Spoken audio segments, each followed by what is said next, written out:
So hey guys, welcome back to the channel.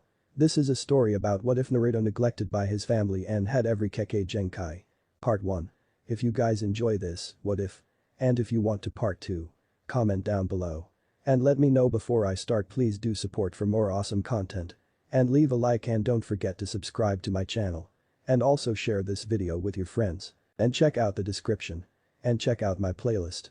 So let's start the video. Chapter 1. The sacred mark appears. Sacred mark of the rising Kekkei Genkai. It begins, it's revealed, it continues. There was a baby crying, loudly, but that wasn't the only thing that could be heard. There was also sighing, grumbling, coughing, complaining, and the explosions coming from the surface above. Hive Nin, Anbu, all stood in a perfect circle. In the middle was a baby, blonde-haired and beautiful, he wiggled his short limbs in tiny circles. Countless seals had been carved into the floor, they ran all around the room. Damn, this kid's crying is getting on my fucking nerves. Calm down. Stick to the orders we were given. We're not supposed to be speaking. The conversation between the two Anbu drew the attention of the others. I know Sasaki, but still this kid's crying is working on my last nerve. Even though the Anbu member claimed to be angry at the fourth child, he didn't move an inch, he still knew what his orders were. He was not to speak, not to move, and for some strange reason he was told not to look at the infant, not even a glance.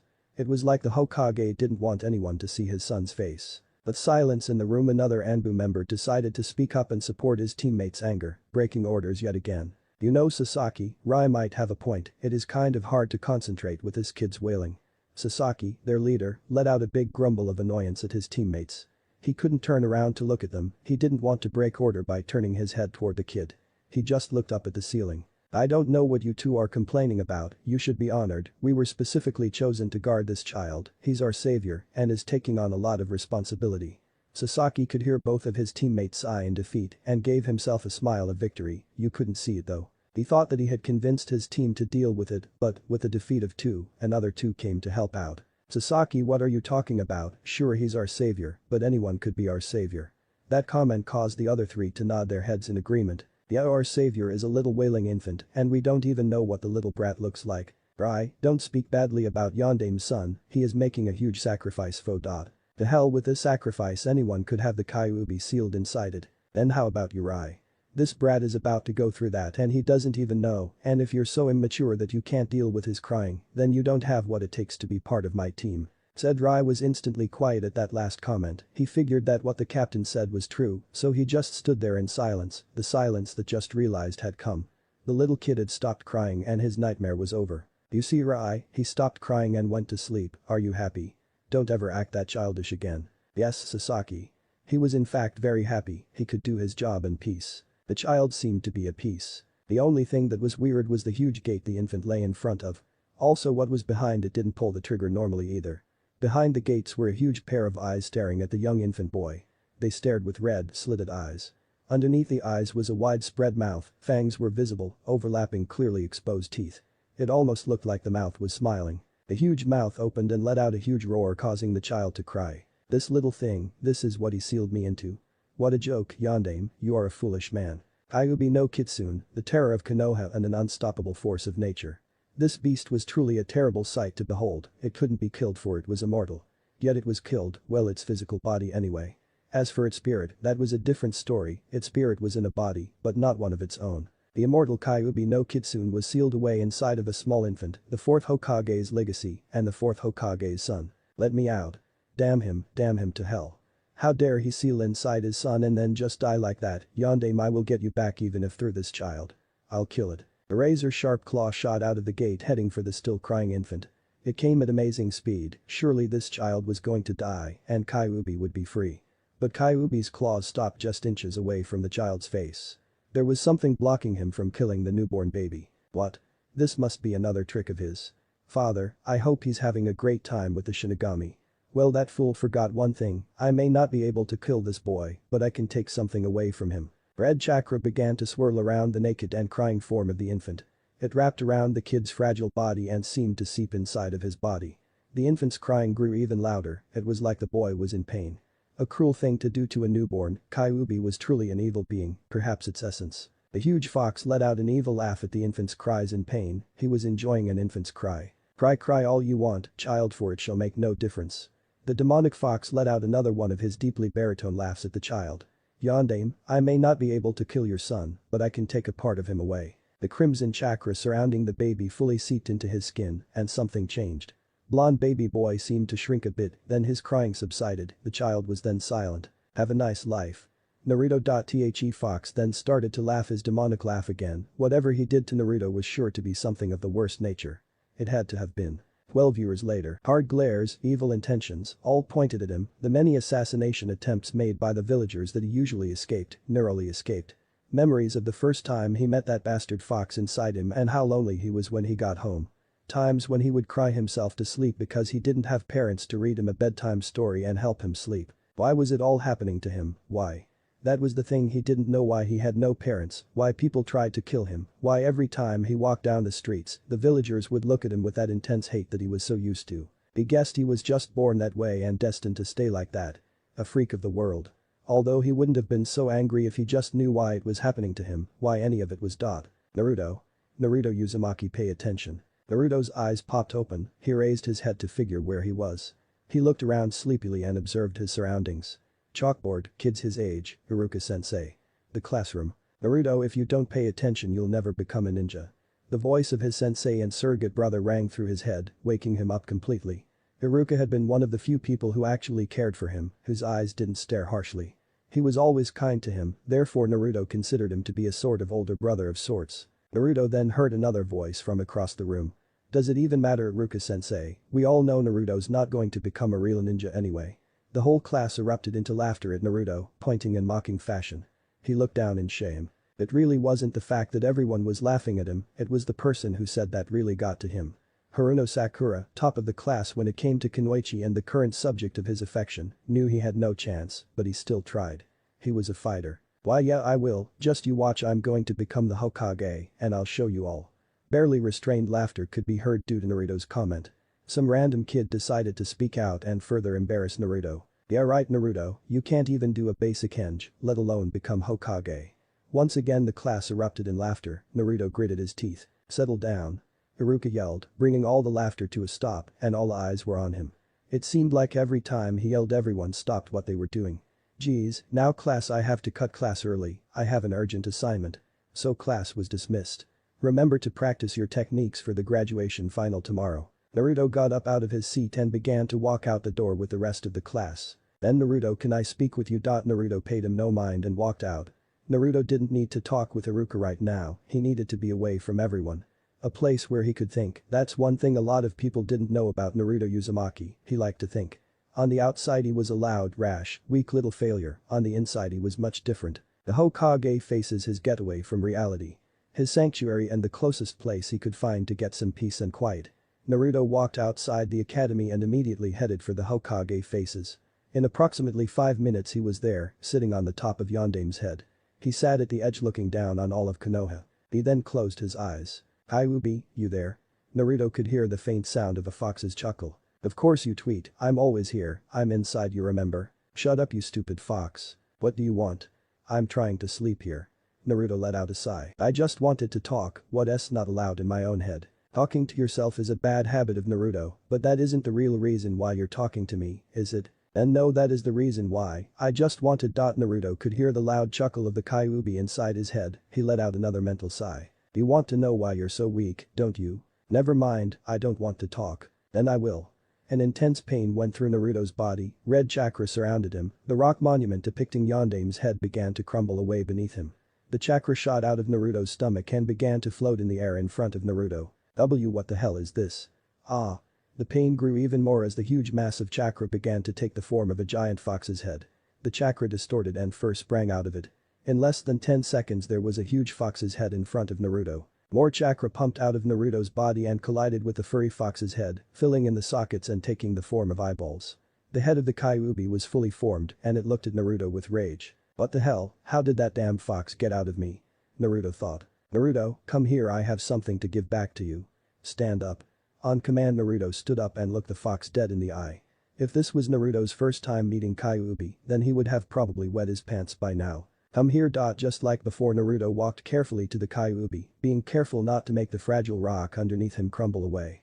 In 5 steps he was right in front of the floating head of Kyuubi. Naruto, you are useful to my plans, and if you are to carry out what it is that I intend for you to do, then you must become a true ninja, and in order to do that I must give it back. Give what back? What the hell are you talking about? What did you take away from me anyway? Kyuubi gave a low demonic chuckle. He looked at Naruto with those red slitted pupils that struck immediate fear into the hearts of every person in Konoha who knew of them. Naruto, let me just tell you, I will get out and find my body, but for now I need you to grow, so I will give back your true self. Red chakra enveloped Naruto's body, covering him completely and making the surface beneath him crumble away, but Naruto did not fall, he just floated. Kyuubi, what is this shit? You can't. A spike of pain rang through Naruto's body, it hurt badly, but to Naruto it seemed familiar, almost as if he had felt before. Naruto forced himself to speak between the unbearable pulses of pain going through his body.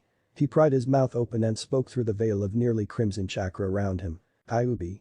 What do you mean by my true self? What is there about me that I don't know? Naruto's breathing suddenly returned to normal. For some reason the intense pain he had felt moments ago suddenly turned into warmth. Naruto's eye twitched at the feeling, it made his body shudder. That didn't go unnoticed by Kyuubi. You feel it, don't you, Naruto? The feeling of that empty space being filled in, this is the part of you that makes your true self. The invigorating feeling spread through Naruto's body, all traces of pain were gone. Naruto raised his head and looked Kyuubi in the eye, something he was never fond of doing, but now he didn't care, he wasn't afraid, not anymore. It felt as if something had changed within his mind, this overwhelming confidence that invaded his head and usurped all traces of fear from their position as the dominant emotion in his conscience. Was this his true self, his immaturity replaced by this sense of confidence and arrogance?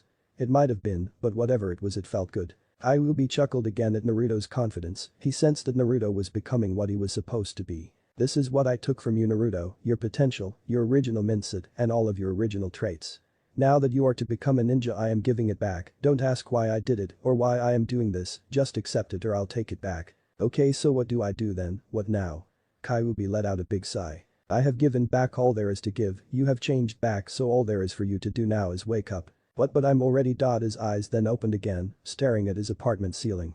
Awake. Naruto rubbed his head, not even bothering to get out of his bed. It was a dream. But it felt so real. Naruto sat up and placed his feet on the floor. His eyes went wide in shock. His room was a mess, he seriously needed to do some redecorating, but that would have to wait for later. If his memory served, today was the day he was supposed to become a ninja. He stood up and rubbed the sleepiness out of his eyes. Damn, that Kyuubi invaded my dreams, why couldn't he have revealed himself to me 20 years from now or something, stupid fox. He walked to his bathroom and closed the door, turned on the faucet and washed his face. When he brought his face back up to the mirror, he jumped back in shock and let out a large yell. It was probably a yell so loud that it could be heard throughout the entire village. And my eyes, what the hell happened to my eyes? His eyes had made the transition from his normal sapphire blue to a lighter bluish purple. The weird part was the tiny burst of light orange that seemed to emanate from his pupils. They were basically baby blue with an orange tint coming from the middle. So it wasn't a dream after all, Kyuubi really did visit me. Naruto washed more water onto his face. Even though the shock Naruto got was great, it only lasted for a couple of seconds. After he saw his eyes, he wasn't all that surprised, it only lasted for about 5 minutes. Naruto actually thought that his eyes felt normal, they didn't feel weird, they just looked weird. Kyuubi, not that I'm complaining, but what exactly did you do to my eyes? He delved through his mental link and found the demon fox. I already told you, I gave you your true self back, don't you feel it? Naruto shook his head. You will, Naruto. But why are you giving this back to me? You want to kill me, right? Exactly right, but in order for me to get out and kill you in this village, you must become a ninja first. Don't worry, this will all come together soon, that goes for you readers too, but by then there is nothing you will be able to do about it, so live your life to the fullest right now, while it lasts. With that, Kyuubi cut off their mental link. Naruto looked down in grief for a few seconds, then sprung up with renewed vigor. Kyuubi, that's impossible, you yourself told me that it is impossible for you to get out. Dumb fox. Trying to scare me, even if I become a ninja, which I will, there is nothing you can do to get out of me. Kyuubi really did change Naruto, except he just didn't know it. The old Naruto would have hated the fact that the Kyuubi no Kitsune was inside him and couldn't get out, but now he looked at the atrocious concept with a hint of optimism. He saw it more like he was the person chosen to defend the village from his curse. If this was how Naruto was originally intended to turn out, then he liked it. Naruto walked over to his closet and jumped back with disgust. What he saw was a metaphorical battlefield of orange, blue and white. His millions of jumpsuits. They were once sacred to him, now they were the most wretched things in the world. Damn, I can't believe that I actually like to wear this crap. Oh well, I'm going to have to find something else to wear. Naruto frantically started to search through his mountain of former attire. He searched for a few moments until he found a box. Got it. He opened it and found a matching set of black training pants and a tight short-sleeved black jacket used for training. The jacket looked like it came down past one's hips and it could be zipped up. Thank you. He is referring to the third Hokage. If there was ever a better time for that matching training set Naruto got last year from the third Hokage. Wait, there was no better time for it. Naruto ran back into the bathroom and took his bath, determined to earn his hit. Naruto Sakura hated walking to the academy every day like this. She would get up, admire herself in the mirror, wash up, admire some more, dress up, then admire some more. To her that part was okay, but what really got to her was the fact that every morning she would run into her former best friend and all-out rival in love, Yamanaka Ino. Sakura walked down the street timing her blonde competitor's arrival. 3, 2, 1. Right as Sakura was about to pass Ino's house, the blonde stepped out. Sakura let out a big sigh. Right on time, as usual, man, why can't she be late for once? Sakura walked past Ino as she joined her on her walk to the academy. Both of them walked side by side as normal friends would, then again Sakura and Ino weren't exactly known as friends, more like arch-enemies. Getting annoyed by her counterpart's company, Sakura decided to put a little spring in her step and walk a little faster. That action was soon matched by Ino. Sakura and Ino both let out simultaneous grunts of annoyance at each other. Both put in multiple bursts of speed and quickened their paces. In no time they were neck and neck with each other, practically racing down the street. This was the part that Sakura didn't like, she always ended up tired and sweaty, two things that she hated to be, and two things that being a ninja would call for. What are you doing, Ino pig? What do I mean by forehead girl? Both of them were still neck and neck, faces pressed against each other, with big veins bulging out each of their foreheads. Some foreheads were bigger than others. Sakura, that bitch. As both girls sped down the street, both girls came to an abrupt stop when they saw a quick flash of yellow and black.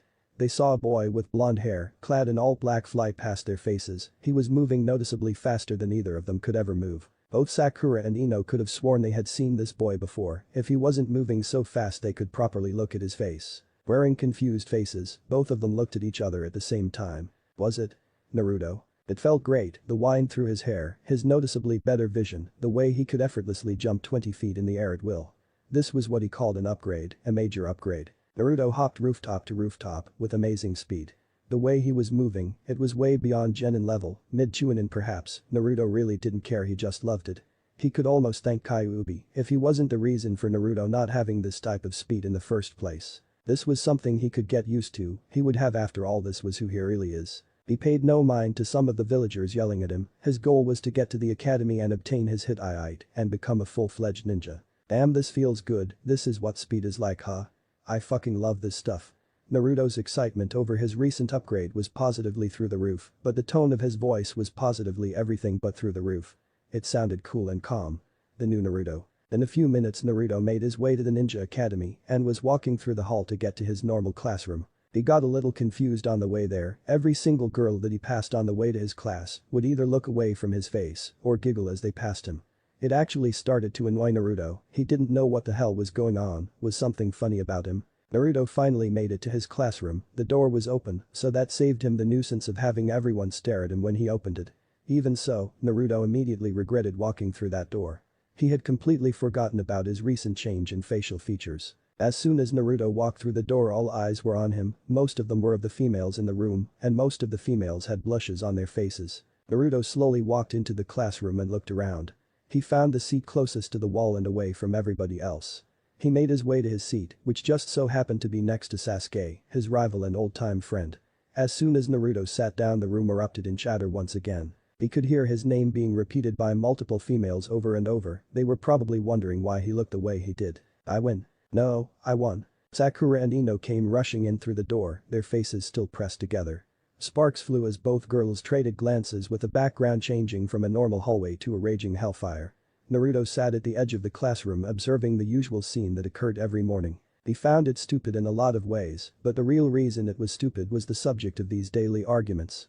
Sasuke Uchiha, that arrogant pretty boy, emo bastard. Naruto looked away from them and faced a window beside him, he needed some cover from his eyes. I was here first, so I got to sit by Sasuke. No, I do, I was obviously an inch ahead of you. You want to bet on a forehead girl? Bring it, Ino pig. Their senseless bickering attracted even more girls into the argument. Hold on, I was here before both of you, so I got to sit by Sasuke. Soon almost every female in the room was arguing about who got to sit next to over there. Naruto continued to look out his window. DCH, fangirls, they're all the same. The room suddenly became quiet, everybody looked at the one brave soul that dared to insult Sasuke's fangirls. What was the just now? Sakura said with an evil tone. The gang of fangirls looked in Naruto's direction. Who is that over there, you seem familiar. What's wrong Sakura-chan, you don't recognize me, you should, I'm made fun of on a regular basis. What? Sakura looked at the rest of the fangirls, hoping for an answer. They all shook their heads when she asked them if they knew who Naruto was. Naruto on the other hand kept his gaze out the window, hiding his face from view, a small smirk made its way onto his lips. Oh, come on Sakura-chan, you know who I am. No I don't, so stop acting all cool and tell me who the hell you are. I'm not acting as Sakura-chan. Believe it. Sakura's eyes went wide along with the rest of the girls. Some of them had suspicions that it was Naruto before, but none of them actually believed it was him, well they do now. Just as Naruto said, they believed it. And Naruto, is that you? All he gave them was a quick nod for a response. Suddenly there were two puffs of smoke that appeared in the middle of the room. The smoke cleared revealing two men, Iruka Yamino and his assistant Mizuki. I don't really care for his last name. Settle down. Just like in Naruto's dream the whole class was silent, even in reality Iruka's voice could get a room silent on the first try. Okay now all of you take your seats and let's begin. Mizuki made a ram seal and behind him and Iruka a desk with several hit-eye sights appeared via a smoke cloud. Behind me and Iruka-sensei are your goals, these headbands will be what you need to obtain to become genin. You get one of these and you pass. Iruka took his turn once again by chiming in. You will all be asked to do 3 things, you'll have to show us your marksmanship with kunai, do a basic change of my choice, and finally we will ask you to use the Bunshin no successfully.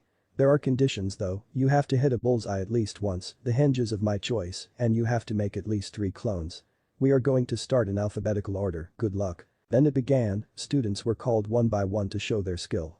Some were better than others from Naruto's point of view. Naruto continued to stare out the window while waiting for his name to be called. He wondered how he would do it, even though Kyuubi gave him his true self he was never any good at this sort of thing. Hell, the only thing he could do so far was to be sexy, and he knew that Iruka wouldn't let him use that. 5 minutes had passed and Naruto started to get a little nervous, 1 because he had to go up in front of everybody and show his recent changes, and 2, because he never knew how to do it in the first place. Uchiha Sasuke, please come up. Sasuke got up and walked over to Iruka. Okay you already know the first part of this exam, hit that training dummy over there at least once in the bullseye. Sasuke sighed and looked over to the corner of the room where the dummy was. He sighed and with one quick motion, took a kunai out of his holster and flicked it toward the dummy, hitting it dead center on the bullseye. Good, very good and on the first try too. Sasuke's horde of fangirls all squealed in admiration of the raven-haired crush. Settle down now. Okay now for the henge, I want you to transform yourself into me. Sasuke sighed again and did a hand sign. Transform. A huge cloud of smoke appeared around Sasuke and when it cleared there stood 2 Irukas. Another squeal from the fangirls was heard. Okay now the final part of the test. Sasuke made another hand sign and in 2 seconds there were 4 Sasukes. Great you pass, go get your hit-eye from Mizuki-sensei. Sasuke walked past Iruka and took his headband, he looked at it for a couple seconds, then tied it on his forehead while he made his way back to his seat next to Naruto. Naruto could hear the various giggles being made by the girls in the classroom. Sasuke glanced at Naruto before fully taking his seat. Uzumaki Naruto. Come up and no funny business okay? Naruto stood up and walked over to Iruka. Oh no Iruka-sensei, those days are over, I've changed. I can see, got tired of orange huh? Naruto chuckled. Naruto, I always thought that your eyes were just blue, I must be getting old. You know what to do. Naruto looked in the direction of the dummy, which no longer had Sasuke's kunai lodged in it. He steeled himself and took out a kunai. Okay Kyuubi let's see who I really am. He threw his kunai with unexpected force and it flew straight at the dummy lodging itself deeper in than Sasuke's hand, almost going through it. The whole room instantly was filled with whispers and gasps of shock. Well done Naruto, oh okay now for the henge, transform yourself into our Hokage. Naruto made a hand sign. Transform. Naruto said in a calm tone. Soon, in place of Naruto stood the 3rd Hokage, in full robes. Everyone in the room was wide-eyed, the fact that Naruto could do so easily that most of them had trouble doing was very surprising. More whispers came from the classroom. Oh outstanding Naruto, let's see if you can get this one down. I want you to make at least 3 clones using Bunshin no Jutsu. Naruto did the proper hand sign. This was the moment of truth, everyone was looking at him, if he messed up on this, he would be forced to uphold his reputation as Naruto, the knuckled-headed loser who can't even make a clone. Bunshin no Jutsu? Naruto poured a large amount of chakra into this, his chakra flared, and in a huge plume of smoke, there were 10 Narutos standing in the front of the room. Everyone in the room gasped. Naruto looked around thinking that he had messed up. When he saw 9 other Narutos he was relieved. Hey, amazing, simply amazing Naruto, go on and get your Hideout, you deserve it. The small murmurs and whispers increased even more. Whoa. Since when was Naruto able to do that? Those clothes make him look kind of cool. Naruto savored these comments, they were never for him before. He grabbed his Hideout and walked back to his seat next to Sasuke, but before sitting down, he gave Sasuke the same glance that Sasuke had given him a few moments ago. Well, I guess that concludes the exam, all of you pass, congratulations. The whole class let out a loud yell of victory, well except Naruto and Sasuke. Okay, now that you've all passed you may have a lunch break. Dismissed. Make sure you come back though, this isn't over. Naruto stood up and walked out of the classroom with Sasuke following shortly behind. Everyone watched as the lone Uchiha and the new cooler Uzumaki walked out, followed by a gang of fangirls. Naruto had forgotten to eat breakfast, and he didn't even bring something edible with him. He was so pumped up at the thought of getting his headband, which was now currently tied loosely around his neck, that he had forgotten to eat. Thoughts of what had transpired earlier ran through Naruto's head, that feeling of power that he never once had before, the amount of chakra that flowed through him when he used the Bunshin no Jutsu. That was real power and it was his power. Naruto needed to find a good place to just think, since he had no food with him for lunch. He had the perfect place in mind. That old tree with the swing in the front of the academy, it was another one of his sanctuaries. In less than 5 minutes Naruto was at his own little abode of solitude.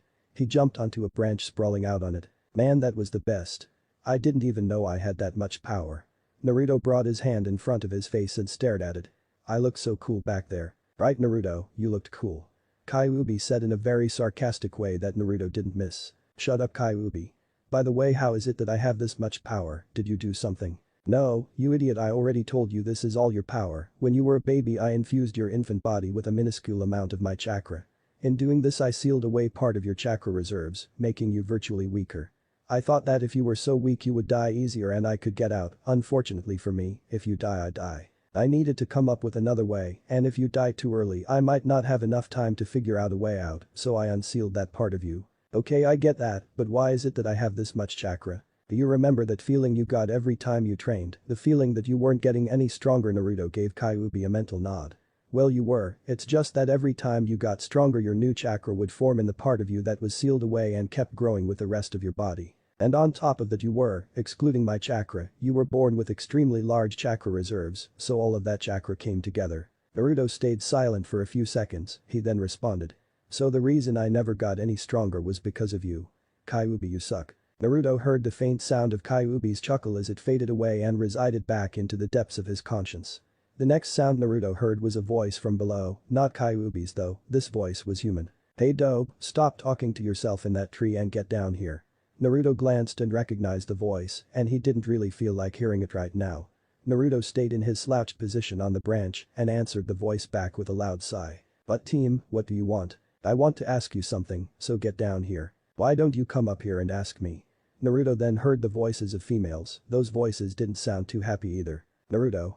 Sasuke-kun wants to ask you something, you should be glad that he's even talking to you, so get down here now. This female voice was accompanied by others all wanting to get Naruto from the tree. Not wanting to cause a further ruckus, Naruto slid off the branch and landed right in front of Sasuke.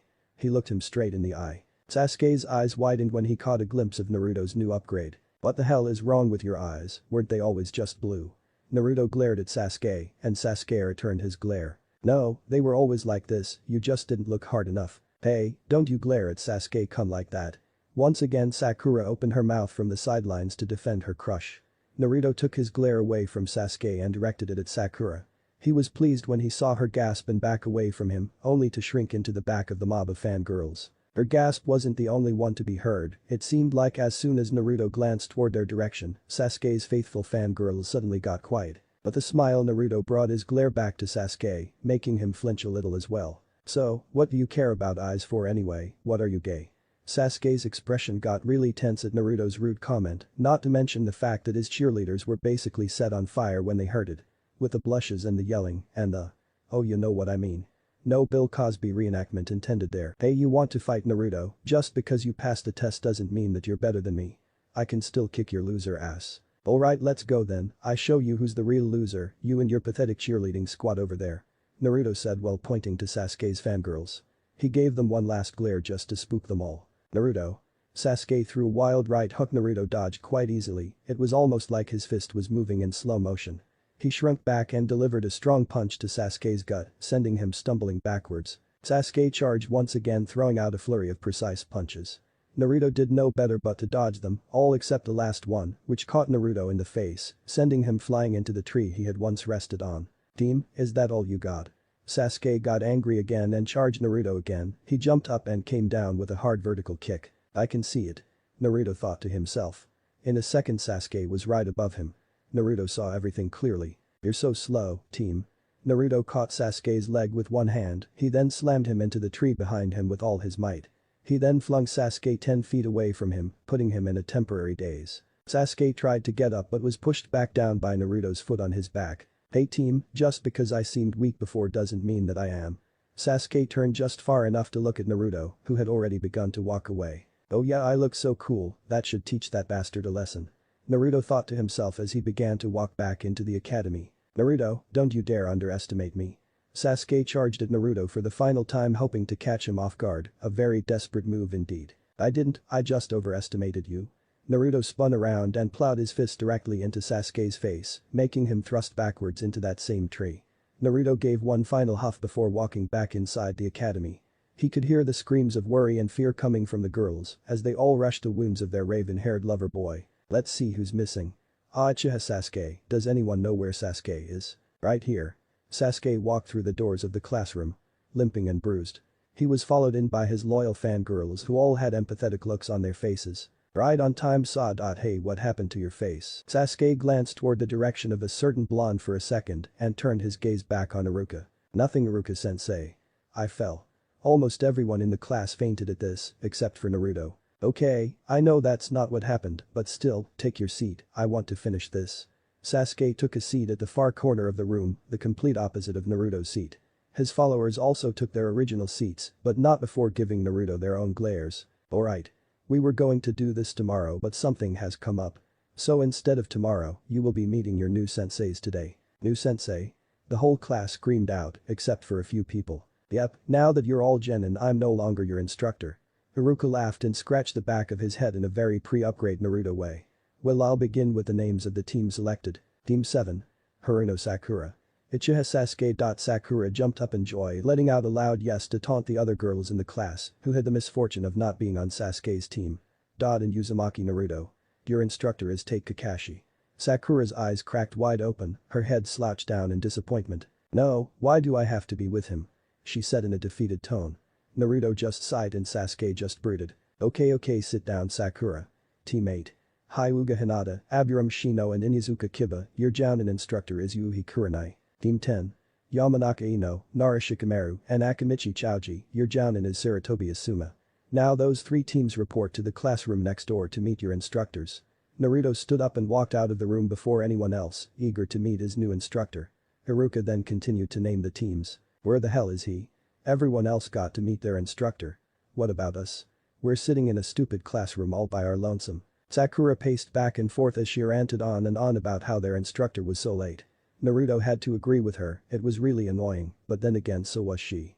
Actually, Naruto didn't know why he thought of Sakura as annoying. Before his recent changes, his thoughts about Sakura were anything but annoying. He was practically in love with her, but now he just didn't feel it anymore. Her loud and abusive ways that Naruto thought made her look hot now made her look like a real bitch. Guess he did know after all. Naruto got up and walked over by the window. Sakura noticed this and stopped her ranting. She wasn't going to miss this chance, somehow Naruto had gotten stronger and cooler in her eyes, this was the perfect chance to ask him what happened. Sakura trotted up to Naruto's side. She knew of his crush on her, and if she would have to use that to find out then she would. Naruto-kun, how come you? Naruto-kun? Since when am I Naruto-kun? And no, I just wanted to ask how you got so strong and what's with the cool clothes. Sakura-chan, I figured out who I was. Naruto said monotonously. What does that mean?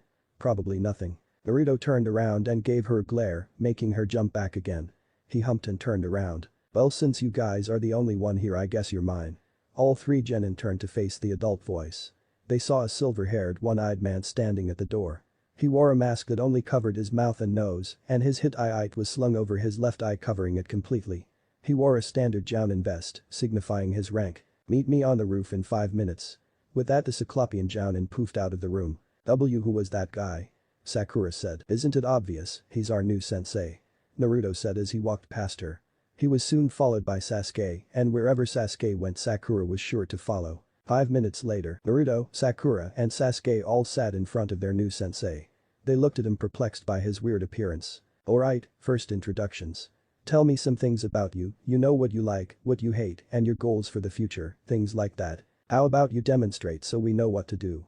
Sakura said. Okay, my name is Hada Kakashi, I like a lot of things, I don't really hate a lot of things either, and as for future goals. I don't really feel like telling you that. Now you go. All we found out was your name. Yup, now you try Pinky. Okay, my name is Haruno Sakura, which I like. I mean who I like is. Sakura cut herself off with a series of giggles and glances at Sasuke. My goals for the future are. Again she cut herself off. Who I hate is Naruto. She gave him an angry glare. Naruto just shrugged his shoulders and flicked her off. Okay, you're in the middle. My name is Uchiha Sasuke. What I want is revenge. I hate a lot of things, and my future goal is to gain power in hopes of killing a certain someone. Sakura stared at him with a look that said he's so hot. Okay, you blondie, tell me about yourself. Naruto began. I'm Uzumaki Naruto. I like it. Naruto paused for a moment. After his recent change, he really didn't know what it was that he liked anymore. To train. I hate people who treat others badly without knowledge of that person, and my goal is to gain enough power to show everyone in this village who I truly am. Kakashi scratched his chin. So if I'm correct I got a fangirl, an avenger, and I don't know what to call you, you're sort of an enigma. Great. Anyway, it's time for your first assignment. Meet me on the training grounds tomorrow at daybreak. Come prepared with all your ninja gear, you'll need it. Oh, and tomorrow, don't eat breakfast or you might puke. But that Kakashi poofed out of vision, leaving the 3 rookie genin to contemplate on what he meant. Finally done. You know I'm so pissed off. After this file got accidentally deleted, I had to write it again, but guess what? It gets deleted again. What the hell? I couldn't even remember what it was that I wrote. Whatever it was, I know that it was better than what I wrote now. Anger aside, I hope you like this chapter. This is my first fic with Naruto having a Kekkei Genkai, so tell what you found wrong, and if you want, things that you found right. Oh yeah, and don't tell me that I didn't tell you what the Kekkei Genkai is. I already know that. Chapter 2. The Sacred Mark and the Test of Bells. Naruto hopped through the treetops at breakneck speed, elegantly steeping from branch to branch as he pursued his target. He hoped that he would make it in time to stop his target. With one goal in mind he charged forward. Damn him, acting all nice to us then betraying us without a moment's notice. How could he do that? And he stole the forbidden scroll of sealing too. Damn that Mizuki, I should have known he was a good-for-nothing traitor. Naruto had recently found out that Mizuki, Iruka's former assistant, had stolen the forbidden scroll of seal from the Konoha Jutsu archive. Naruto really wasn't supposed to find out about this, but he had been there when some random came crashing through the doors of the Sandame's office, announcing that Mizuki had just stolen the scroll of sealing. It was a possible chance for Naruto to further test his ability, so he jumped into action. That's how he ended up where he is now, hopping the trees at approximately 11 o'clock at night while searching for that son of a bitch named Mizuki. Mizuki. Come to think of it, Naruto never really knew Mizuki's last name, and now he didn't care. As Naruto searched through the forest with enraged speed he could hear something, but it wasn't outside, it was inside. He knew who it was. Naruto stopped on a large stable branch and rested for a while. What do you want, Kyuubi? Can't you see that I'm trying to find Mizuki? Oh, then I guess you don't want my help, then you twit. Naruto scoffed at the idea of getting help from a fox, even if it was a gigantic demon lord. What help are you going to give me? Kyuubi chuckled, that chuckle that always rattled the inside of Naruto's head. There we go, now what I want to show is a basic technique. It is used by many hunter ninjas. All it is the minor application of chakra to enhance the body's senses. Go try it, pump a little chakra to your ears. Naruto did as he was told and sent a surge of chakra to his ears. He reeled back in an instant, the sudden enhancement of his hearing overwhelmed him, he nearly fell off of the branch he was on. Everything just went from normal to like triple surround sound. I told you only a little chakra was needed to lessen up your flow. With that, Kyuubi's voice died out in Naruto's head. He lessened his chakra flow to his ears, and suddenly the triple surround sound just became slightly amplified. With his newfound ability, Naruto concentrated and listened to the sounds around him. He heard the birds, the bugs, the wind blowing past his face, random animals that scurried on the ground below, but what caught his attention were the small explosive bursts that seemed to occur every 5 seconds. What is that? Metal hitting against metal. Kunai, maybe, sounds like a battle is going on. Naruto stood up on the branch and set a course for the location of the battle. Naruto once again started traveling at the pace he was going at once before. After 5 minutes of fast-paced tree hopping, the sounds grew louder.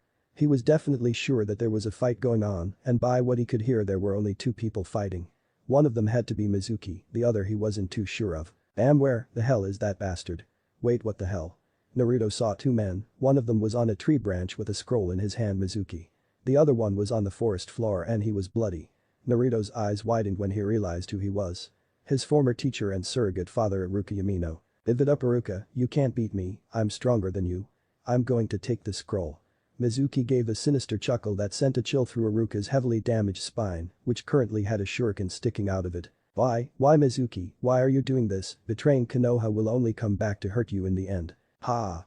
Iruka, how stupid can you be? Do you really think that I give a rat's ass about this village? There's only one thing that I want in this world, and that is power, and there's no here who can stop me from attaining it. Do you mind saying that again? Mizuki's neck hair stood on end, that voice just came out of nowhere and scared the crap out of him. He was confused as to who the hell it was. Who said that?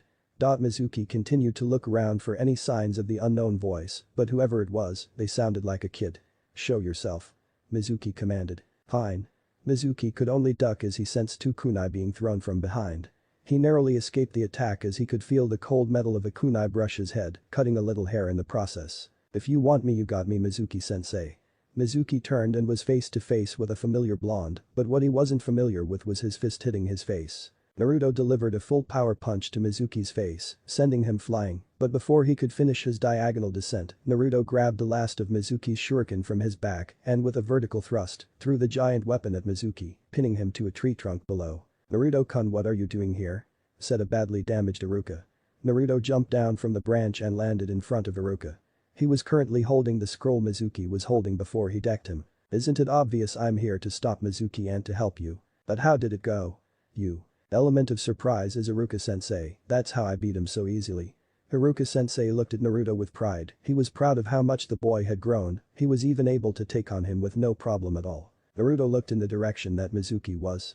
He walked over to the currently immobilized and looked him dead in the eye. His head swayed limply, and Naruto saw no movement in him, he presumed that he was dead. Naruto turned to walk back over to Iruka, but was stopped when he felt a hand grab the back of his jacket. You son of a bitch, I'll kill you. Naruto turned his head to find Mizuki's arm clinging onto his jacket. HMPH, are you still alive? I thought you were dead. Mizuki growled and coughed up some blood mid-growl. His grip loosened, allowing Naruto to smack his hand away from his new clothes. Don't touch, these are new. Mizuki snarled through clenched teeth.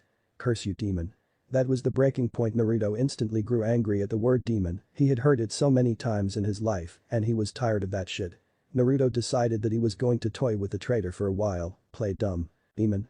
Did you just call me a demon? Mizuki spit up another round of blood. That's right, you little brat, you're a demon. Naruto could hear Iruka's breathing grow heavy in the background, which he had anticipated. Mizuki, no, he's too young for that. Iruka yelled. Shut up, you fool, I don't care. Naruto, do you know the reason you were always looked upon with hate? Naruto kept his innocent boy charade and slowly shook his head no. Do you remember the 9-tailed fox that attacked Konoha 12 years ago? Naruto shook his head yes. Well Naruto, the reason everybody hates you is because. No Mizuki, don't do it. The Kyuubi no Kitsune was sealed inside of you. Naruto faked a shocked expression and began to shrink back. How's it feel, Naruto, to know that the most hated natural being is inside of you? Mizuki wore a psychotic smile of satisfaction, but it soon faded away when he saw Naruto smile. He heard the young genin start to snicker. What the hell is so funny, you're a demon and you think that's funny. Naruto hung his head down, his eyes covered by his unruly bushy-called hair. How stupid do you think I am, Mizuki-sensei? I'm not the same oblivious boy that I was before, I never was. Naruto raised his head and looked Mizuki straight in the eye. That's old news, Mizuki. Guess what, I've known about the fox since I was 6 years old. Actually, I don't really mind him residing within me, as long as he doesn't try anything, that is. Not a chance for Naruto. Shut up, Kyuubi. Naruto saw the expression on Mizuki's face, simply priceless. He saw Iruka's expression, it was almost as rich as Mizuki's. Naruto-kun, how did you know? Iruka asked in a shocked tone. Well, let's just say that the minds of the innocent wonder way too much. Naruto said with a smile. His smile faded as he turned back to Mizuki. Now is there anything else you want to say, Mizuki? Mizuki just growled in defeat. Damn you, you demon br. Ugh. Mizuki passed out when Naruto gave him a solid jab to the gut, being careful not to stab his hand on the shuriken protruding from his stomach. You're the real demon here, Mizuki, and Oni only betrays his kind. Naruto walked away from Mizuki and went to Iruka's aid. Naruto-kun, how did you get so strong? Training, I guess. An obvious lie on his part, but not so much a lie that it wasn't true. Iruka-sensei, can I ask a favor of you? Iruka gave him a weak nod. Good, Iruka, can you not tell anyone of this little episode we had here? If they asked what happened, just tell them that you beat Mizuki, but if they ask for the scroll, tell them that you gave it to a jounin to return back to the archives, and he said he would send for help. Iruka raised his eyebrow in confusion. Why would they ask about the scroll? Wouldn't I have it with. Iruka stopped when he saw Naruto pick up the scroll of sealing. Wait, what are you doing with that scroll, Naruto-kun? I knew I could trust you, Iruka-sensei. Naruto said as he jumped onto a high branch. Remember, I was never here. With that, Naruto jumped away, heading towards who knows where. As he jumped through the treetops, he began to think to himself. I know what I'm doing is wrong, but if I'm going to get any stronger, I will need this for a couple hours. Besides, I don't even have any good sleeves. Naruto unraveled the scroll in front of him while tree hopping and began to search for any useful thing he could find. What's this? Kage Bunshin, no, this could be a long night. Sarutobi started with pride at his crystal ball. The young genin who he had just seen take down Mizuki made him smile constantly. It made him so proud that he didn't even seem to care that the young boy was looking at a scroll filled up with techniques that were level at the least. Naruto, you have done well, very well indeed. Sarutobi waved his hand over the crystal ball twice, and the sight of Naruto jumping through the trees while reading the scroll faded away. The old then walked away. Naruto woke up with a reluctant groan. He rubbed his eyes and yawned. He looked at his surroundings. What he expected to see was his bedroom ceiling. What he did see were the trees and the sky. Birds flew above and bugs all over the place. He leaned over to his left, but his eyes widened when he felt nothing underneath his left shoulder holding him up. He slipped and careened down to the floor. He hit the soft forest soil with a dull thump. Oh Kami, damn it. Naruto got up, now in a bad mood from falling off a branch 30 feet in the air. He stood up while rubbing his sore left shoulder. Damn, this is going to hurt for a while. Naruto looked up at the canopy for a few seconds and took in a deep breath. He closed his eyes. They snapped back open immediately. Oh crap, that's right, the training grounds. I was supposed to be there at daybreak. Naruto looked up at the sky. He presumed that it was around 8:50, judging by the sun's position. I'm going to be late, damn. Naruto hopped back on the same branch he fell off of. Put his foot on the tree trunk and began to walk up the tree. I bet you didn't know that Naruto could do that. What did you think he was doing in the woods with that scroll? Naruto spent most of the night learning new from the scroll of sealing. Tree climbing was just another skill that came with it. Come to think of it, where was the damn scroll? Naruto really didn't care. Naruto walked to the top of the tree, which just so happened to be taller than all the others, and looked around. After a few seconds of searching, he found the big green patch of land that was the training grounds. Wow, that scroll really helped. Without it, I wouldn't even know how to do this handy tree climbing crap. Naruto jumped off the treetop and onto a lower branch. He then began hopping from branch to branch in the direction of the training grounds. Hey Kyuubi, why didn't you wake me up? Well, you were up all night learning from that stupid scroll. What the hell do you think I'm here for? An alarm clock, which you obviously can't be. Shut up, you're lucky I can't come out there and kill you. Naruto's body seemed to go on autopilot. He was still tree hopping, but his attention was brought fully on Kyuubi. Kyuubi, I have a question to ask. How is it that I'm able to learn all this stuff so easily? I mean, I learned those techniques in the scroll overnight like it was nothing. Naruto paused and waited for Kyuubi to respond. Naruto, I told you that when you were an infant I sealed away part of your chakra, the unnaturally large amount of chakra you were born with. As you put your body through extreme training to increase your strength, the seal I gave you took some of that power away. That's why you didn't see any results. Well, you grew, the restrictions of your seal grew as well. Plus, the fact of the seal putting so many restrictions on your body was so great that your body naturally adjusted to the hindrances of the seal. Your chakra did the same as well. As it grew with your body, it was being stressed to a point that your chakra control didn't show up past what you originally had. But both your body and chakra adjusting to the restrictions of the seal, you yourself gained a way to chakra control. Since your body was way too used to constantly adjusting to the seal, things such as controlling your chakra after I took the seal off became virtually effortless to you. So something like learning how to climb a tree would only take an hour or two. If you keep training, the seal will eventually fully go away. So basically what you said is that I was born awesome, and when you put the seal on me, my awesome body worked around it, making my body and chakra even more awesome than they already were. Naruto mentally chuckled when he didn't hear Kyuubi's response. Naruto took his body off of autopilot and resumed control. He noticed that he had just come out of the forest and onto the training grounds. He sighed from the relief of not having to jump through all those branches. He looked over to a large tree in the middle of the grounds and noticed that his team was under it. He thought that it would be funny to trick them. With his crazy speed he made a break for the tree and without so much as a sound, he jumped into the tree and landed in a branch a little bit above Sasuke's head. Am I too late? Sasuke jumped up and away from the tree he was under. He looked completely freaked out like he had just seen a ghost. What the hell was that? Who's in that tree? Naruto fell backwards and hung upside down from the branch he was on. Don't you recognize my voice, Sasuke? Nah. Ru. 2. Sakura, who was behind Sasuke and looked equally as freaked out, frowned at Naruto. Naruto, don't you go scaring people like that. You almost scared Sasuke to death. Naruto. I thought I was Naruto-kun yesterday. Sakura's facial expression went from angry to ashamed in seconds. She remembered how she tried to sweet-talk Naruto into telling her about his changes the day before. Never mind. Sakura said in a low tone. Naruto turned his attention once again to Sasuke, who had walked right up to his face and was currently a few inches apart from. Sasuke's eyes narrowed in anger. What the hell is your problem, Naruto? You're becoming really annoying, you know. Naruto stared Sasuke right back in the face. What's my problem? What the hell is your problem? Then Naruto remembered something. Oh, I see you're still mad about losing to me. Naruto said arrogantly, causing Sasuke to growl and grab Naruto by his jacket collar out of anger. That was lucky, Naruto. Next time we fight I'm going to kick your ass. Oh, and is that a promise, Sasuke? Cause I can show you right here and right now whose ass is going to get kicked, or do prefer to fight in private now. You know I don't want you to look bad in front of your fangirl over there. Naruto said while throwing a quick glance at Sakura, making her flinch. Naruto. Sasuke's voice had now elevated to the point of yelling. If you want to fight me again then let's go right here, right now, dope. Ah, don't act like you can win, team. Naruto responded with an ever-stoic tone that made Sasuke's blood boil. Now let go of the jacket, it's new.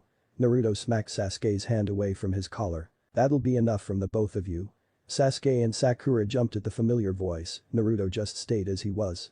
They all turned to face the man who spoke. Get down from that tree, Naruto, it's time to begin. What, Kakashi-sensei, when did you get here? And you're 4 hours late, by the way. Sakura's tone was nothing but happy. If there was one thing she hated more than Naruto it was waiting, and now she couldn't stand Naruto. Oh, sorry I'm late, a black cat crossed my path so I took the long way here. That's a terrible excuse, Kakashi. Anyway, today I told you to meet me here and be fully prepared for a battle. The reason I told you this is because I want to test you all. Kakashi-sensei, we already took the test to become genin, so what else is there to take? Sakura asked. Right, you are Sakura, but this is the real test on whether or not you guys become actual genin. If you fail this you will be sent back to the academy and will have to do a whole year of the same thing just to get back to where you are now. Sakura's mouth gaped and Sasuke's eye twitched. Naruto dropped down from his tree and landed on his feet. So you're saying this test is a pass or fail? Exactly, Naruto, you get it, now let me explain the gist of this test. Kakashi pulled out 2 bells. These bells are your goals, you are to get these bells away from me in the time allotted.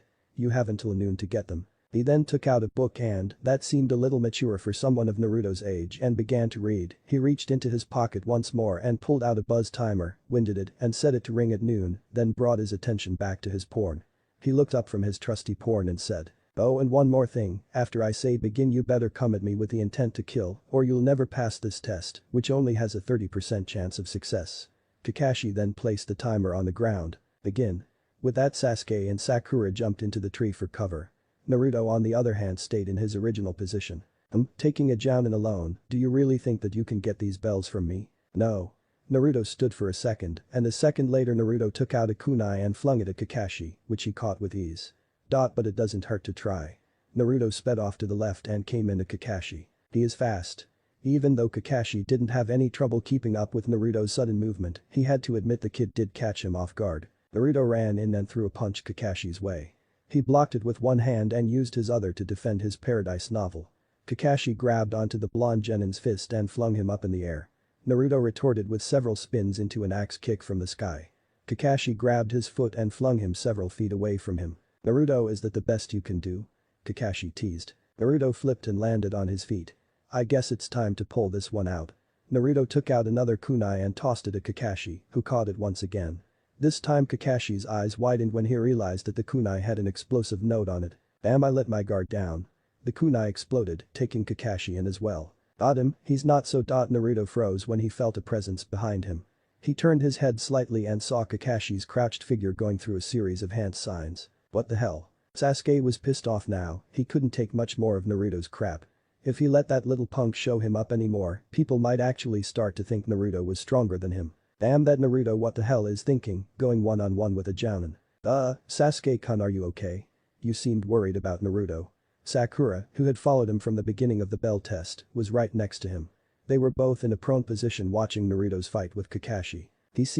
I'm not worried about him one bit, that fool. Sakura thought it was a good time to woo Sasuke by agreeing with him, she wanted to get on his good side, no matter what it took. Yeah, you're right, Sasuke-kun, Naruto's such an idiot, who does he think he is going up against Kakashi-sensei? Sasuke took his attention from the fight and brought it toward Sakura, he gave her a death glare, making her stare into his eyes. That would have been good for Sakura if Sasuke's eyes hadn't been so cold. You don't know anything about Sakura. Sakura let out a gasp that one might compare to that of a scared puppy. But. You just said. That he was. A fool. Right, Sasuke-kun. Sasuke took his glare back to the fight, relieving her heart a bit, but she could still feel Sasuke's eyes on her. Of course I said he was a fool, but you're even more of a fool. Let me ask you, what do you think this whole test is really about? Kakashi said that it was. Sakura was cut off by Sasuke putting his hand over her mouth, she was at least decent enough to blush at that.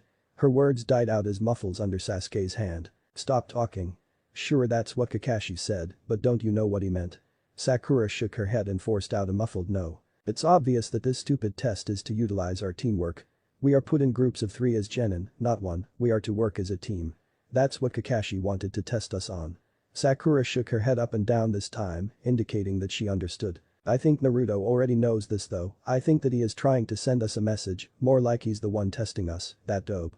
That fool wants to send us silent messages, then I say fuck him, he should learn to talk. That asshole. Sasuke got up from his prone position and crouched, just enough that he could remain upright but still be hidden in the underbrush. As he watched, Sasuke's eyes widened at what Kakashi was doing. What the hell, those hand seals. T-Tiger, that hand seal is only used for that can kill a person. Sakura pulled Sasuke's hand away from her mouth. Wait, Kakashi's going to kill Naruto, I don't like him either, but killing him's taking it too far. Sakura looked in Sasuke's direction. Sasuke-kun, where are you going? Stupid, I'm going out there to help that fool. Sasuke reared up and jumped up into a tree. What the hell? Naruto said as he looked at his sensei, finished going through hand seals. Naruto, you shouldn't be so cocky, you know. Naruto smirked. Bite me, Kakashi-sensei. I'd rather do this. Ultimate technique, ninja art. 1000 years of death. Kakashi kept his both hands in the tiger seal formation and thrusted them both forward, aimed at Naruto's ass. Shit. Naruto said. You finished. Kakashi-sensei. Kakashi looked up as he heard a certain baritone voice from above. He saw a flash of blue, that was all he could see before he had to jump back to avoid a hard heel drop aimed at his head. Kakashi's eyes smiled when he saw who it was. Sasuke-kun, you're here too. Are you just as reckless as Naruto, or do you actually have something up your sleeve? Sasuke, who had just jumped out of the tree to block Naruto from a very unmasculine death. Naruto turned and faced both Kakashi and Sasuke. Seems like you understood what I was trying to say, maybe we can work together. Sasuke turned and faced Naruto. Not a chance, dope. Like I needed it, it's not like I was in trouble or anything. That's not what it looked like to me, dope. Naruto's eyes got serious all of a sudden, he took his eyes off Sasuke and put them back on Kakashi. Enough talk, if you want to help me then help. With that, Naruto ran past Sasuke, passing the Uchiha without him ever knowing. Sasuke felt a sudden gust of wind, and before he knew it, Naruto had already ran past him and was headed for Kakashi. Kakashi waited as Naruto came in, he was fast, but to Kakashi, he seemed to be moving at the normal speed a genin would possess. Naruto took out a kunai and flung it at Kakashi's head, which Kakashi dodged by moving his head to the side. The second Naruto was on him, the blonde boy attempted a right hook to Kakashi's face, but failed when Kakashi jumped back to avoid it. Naruto followed by a low spinning sweep kick, when Kakashi jumped over that Naruto rose a little, making it a reverse roundhouse to Kakashi's face.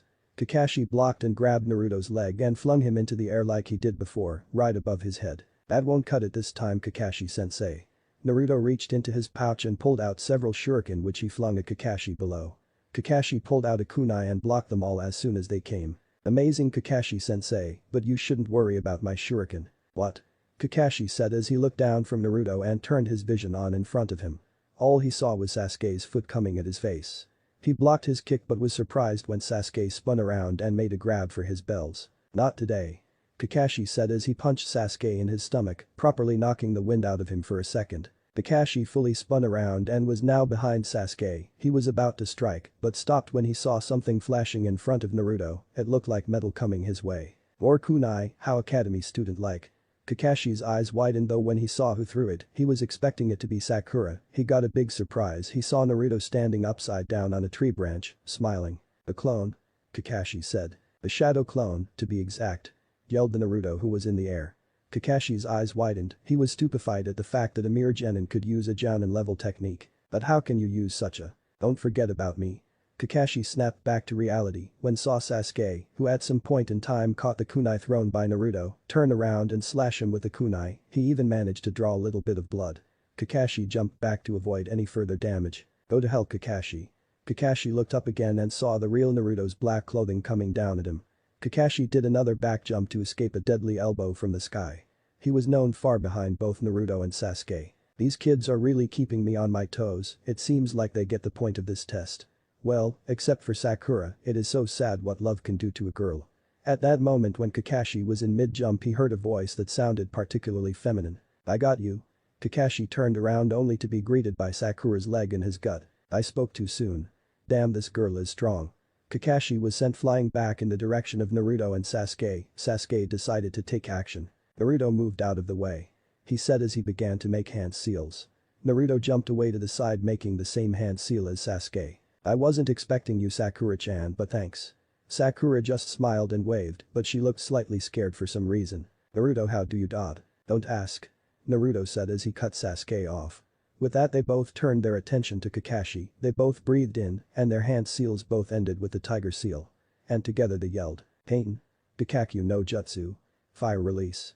Great fireball technique." Crap was all Kakashi could say before he was hit by two torrents of flames. The bigger flame was obviously Naruto's. The blast from the two colliding with each other scattered smoke and dust everywhere on the training grounds. Naruto, Sasuke and Sakura stayed in their positions as the dust cleared. The impact of the left a huge crater at the point of impact. Through the smoke they could see a faint outline of a body lying inside of the crater. "We got him." Sakura yelled while jumping up and down. Her inner self was screaming cha-cha. To no end inside her head. Sasuke just put his hands in his pockets and tried to act all cool. "Whatever," he said with a nonchalant tone. "Wait. Sasuke and Sakura both snapped their heads. We didn't get him to look closely." Sasuke and Sakura looked carefully in the crater and their eyes widened when they saw nothing. "Too bad, you missed. Jump." Naruto yelled as he followed his own command. It was too late for Sasuke and Sakura though, as a pair of hands sprouted out from beneath both of them and pulled them into the ground just up to their heads. Kakashi popped out of the ground underneath Naruto and came after Naruto in the air. "You're not the only one who can use clones, Naruto," Kakashi said as he punched Naruto in the stomach, followed by a double-fisted downward thrust to the ground. Naruto hit the ground, making several cracks in it. Naruto felt the piercing sensation the impact of hitting the ground left him with. It felt sharp and pulsing. He ignored the pain and still stood up. "Come on, Kakashi, let me show you what clones are." Kage Bunshin no. Two other Narutos appeared at the real Naruto's side. They both ran at Kakashi with that above genin speed. Naruto on the right charged in first and jumped over Kakashi's head.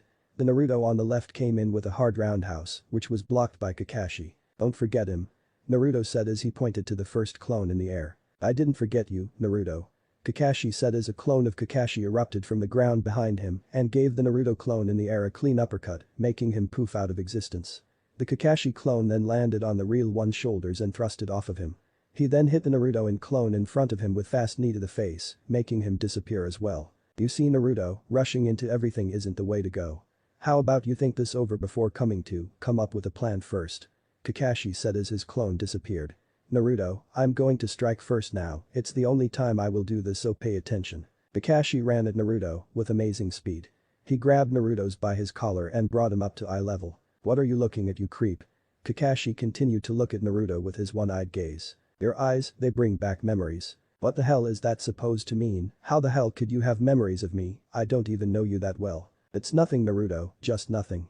Naruto was confused at the fact that Kakashi was so engrossed in his eyes. He knew that his eyes were weird, but did they really attract people's attention that much? Both Naruto and Kakashi were broken from their thoughts when they heard a loud buzz. "Time is up, you failed to get the bells." Naruto could hear the sad cries of Sakura coming from her location in the dirt. "We failed, no, she said. "Damn it," Sasuke said. Kakashi put Naruto down and walked away from him and over to Sasuke and Sakura. Yes, time's up, you all failed to get the bells from me in the time I gave you. Kakashi scratched the back of his head, sheepishly. Don't get sad over this though, honestly I didn't expect you guys to put up this much of a fight, I'm impressed. Hey Kakashi-sensei. Kakashi looked back at Naruto to see what he wanted. His eyes widened when he saw what Naruto had in his hand. When did you? Naruto let out a loud chuckle, for what he held in his hands was what he was aiming for the whole time. Wow Kakashi-sensei, that was harder than I thought, getting these bells caused me to actually work with those two. He said pointing at Sakura and Sasuke. What's that supposed to mean, dope? Nothing team, now get yourself out of the dirt, you look stupid the both of you. Kakashi made a ram seal and the ground around Sakura and Sasuke widened and they both climbed out of their manholes. Kakashi sighed and put his hands in his pockets, Naruto had gotten him, he was fooled by a genin. He knew if word got out about this the other jounin wouldn't let him live this down.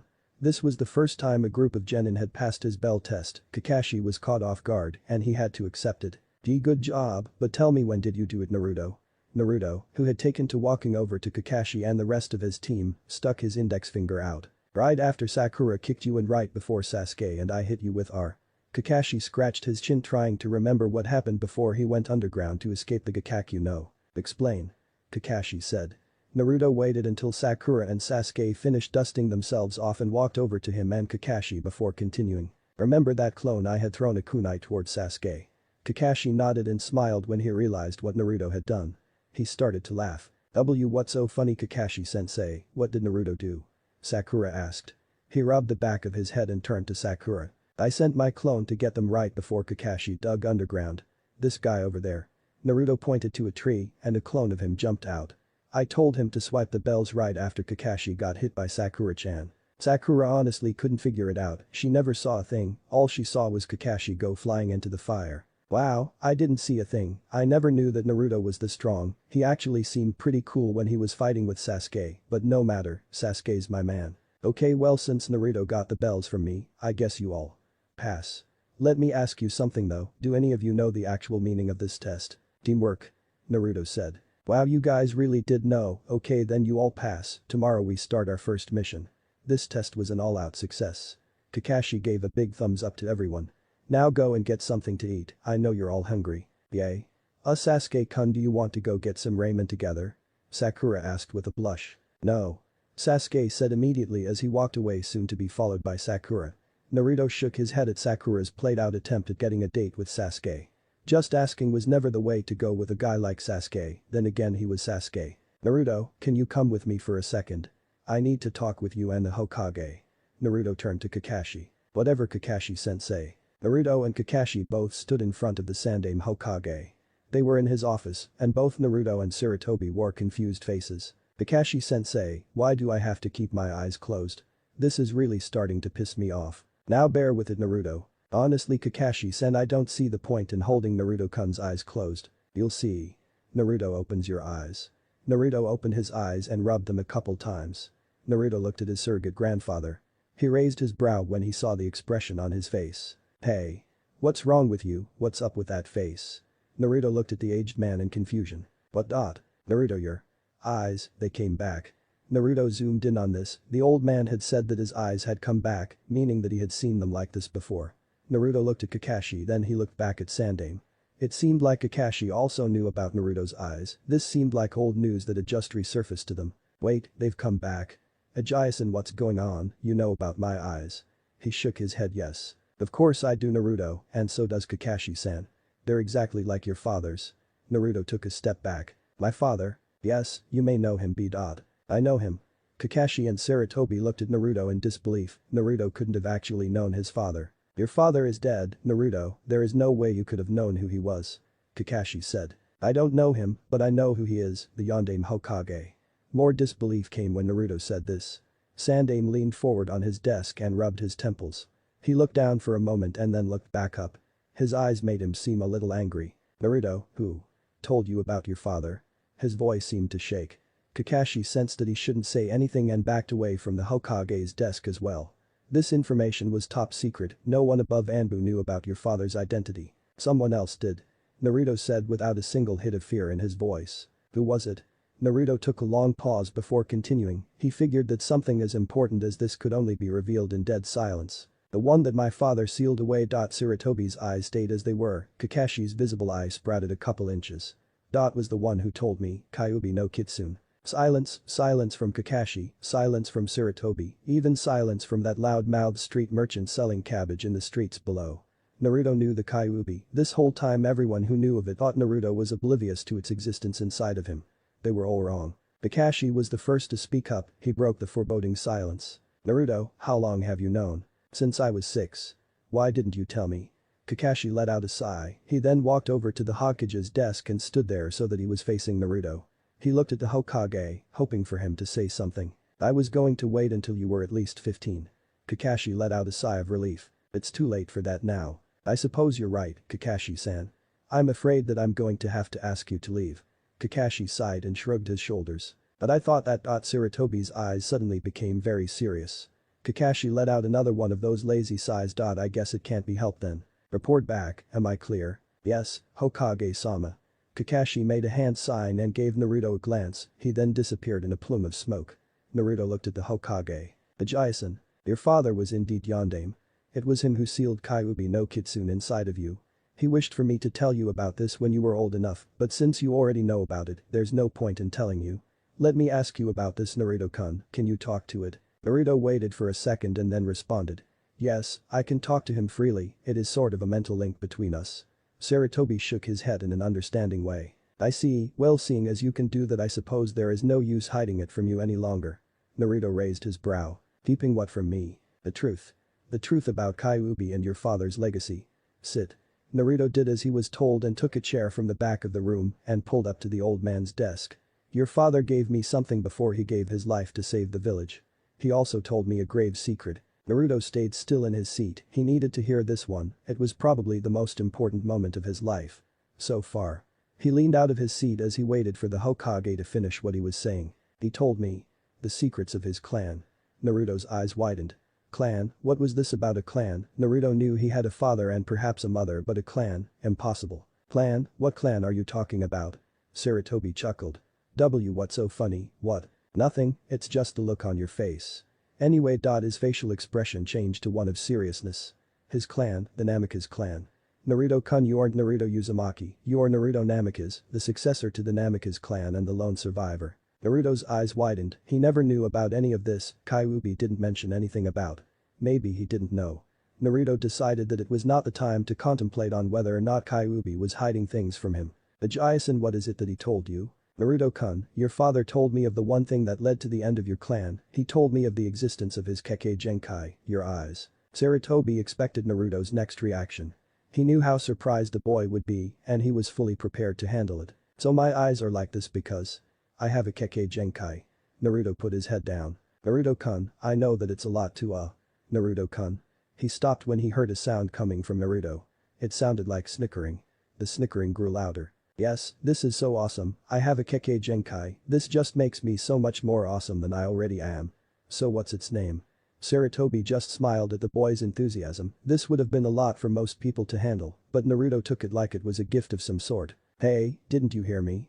I said what's its name? Now calm down Naruto-kun, I'll tell you the name, it's called the Geostigma. It is what marks those who have your Kekkei Genkai. Those eyes of yours are the Geostigma, the sacred mark of your clan's Kekkei Genkai existing within your body, however the true name of your clan's Kekkei Genkai I do not know, you will have to find that out for yourself. This Geostigma, it's only a mark, so how do I find out my Kekkei Genkai's true name? I don't know about Naruto-kun, Minato only told me of the mark. Minato? It's your father's name, right? Naruto said. What was it that he gave you? He gave me this. Sarutobi looked down and reached into his desk. He ruffled through a bunch of paper, made a hand sign. He said release. There was a flash of light from the Sandaime's desk, and seconds later he pulled out a small black journal and a large scroll that had the kanji for seal on it and handed it to Naruto. What's this? Your father's last words are in that journal, Naruto-kun. It was something he told me that I should give you immediately after you found out about your Kekkei Genkai. I have no knowledge of what is inside of that book however. And what about this scroll, just the hell am I supposed to do with this? This scroll contains your family's and possibly the secret to your Kekkei Genkai.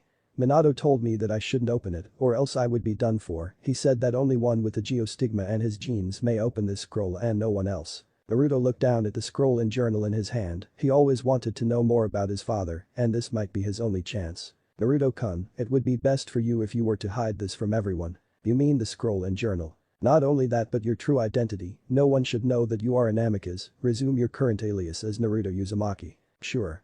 I can do that. Naruto walked over to the window and opened it. He stood on the windowsill and looked back at the. Be well Naruto-kun. See ya. With that Naruto jumped out of the window towards his house. He looked at the scroll and journal. The geostigma huh? Chapter 3. It's tired, it trains, she appears. Concentration was the key. If he was going to do this, he needed nothing but pure concentration. Chakra to the eyes, then it is completely cut off, leaving no traces of chakra ever being there, drained. His thoughts had to be closed off from anything outside what he was doing, and he needed no distractions, no way that would be the worst thing that could befall him at this very moment. Naruto sat on his bedroom floor in a cross-legged lotus position. His eyes were closed, his body was tense, and his mind was surrounded by metaphorical walls of concentration. Concentration, peace, solitude, order and control, these were the things that fueled him at this very moment. He hoped that no one who looked like a certain nine-tailed vermin would decide to speak out. Naruto sat in his boxers and black t-shirt in complete silence.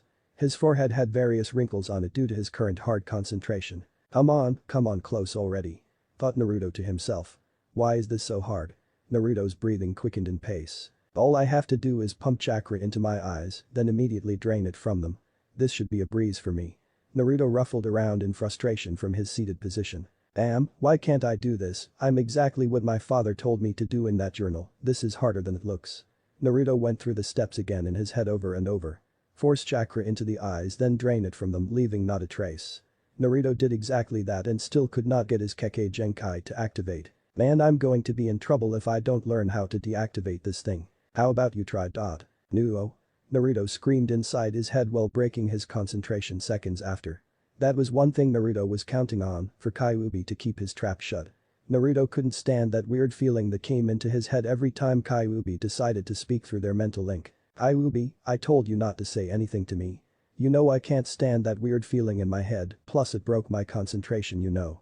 Naruto's frustration grew even more untamed when he received no response from Kyuubi. Damn you, trying to break my solitude just so you can get a laugh, how selfish can you be Kyuubi? Naruto then stopped himself, he had almost forgotten that he was talking to Kyuubi no Kitsune, lord of all demons. He was practically as selfish as one could ever even dream of being.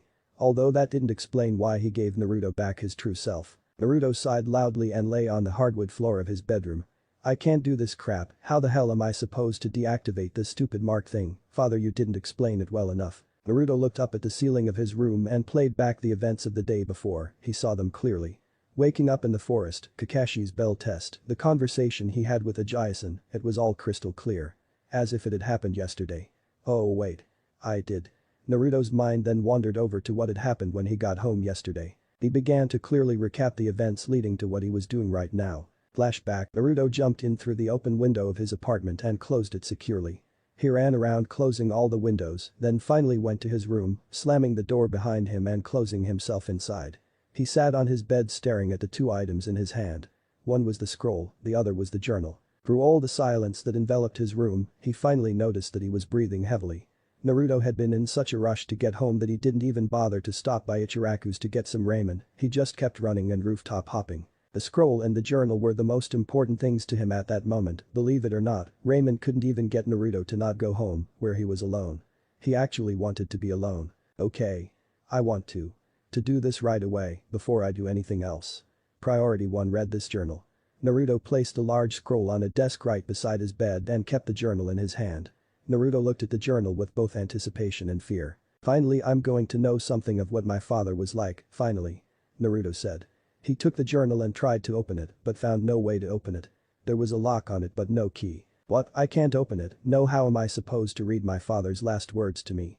Then Naruto felt it, that weird feeling, the feeling he got every time a certain nine-tailed fox spoke inside his head. What do you want? I'm kind of in the middle of something important, you know. Naruto, don't be stupid, remember what that old man said, only those of your father's Kekkei Genkai and blood can open it. Naruto contemplated on whether or not he should put Kyuubi's words to work. Giving it a try might not kill anybody. At least that's what Naruto hoped. That's right, what's said, it might not apply only to the scroll. Naruto looked at the journal then to his hand then he looked back. Blood. Naruto bit his thumb, drawing blood and smeared a little onto the lock of his father's journal. Naruto waited for a reaction, and in a few seconds the lock started to smoke, as if the insides were on fire.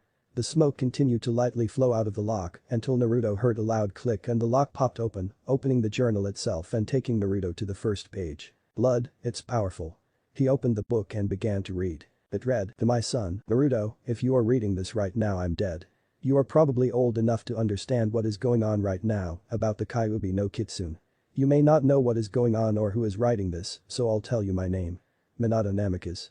Right now you are the last of our clan, the Namikaze clan, you are the rightful successor and head of the Namikaze clan. I knew that you would find out sooner or later, I just wanted to tell you myself.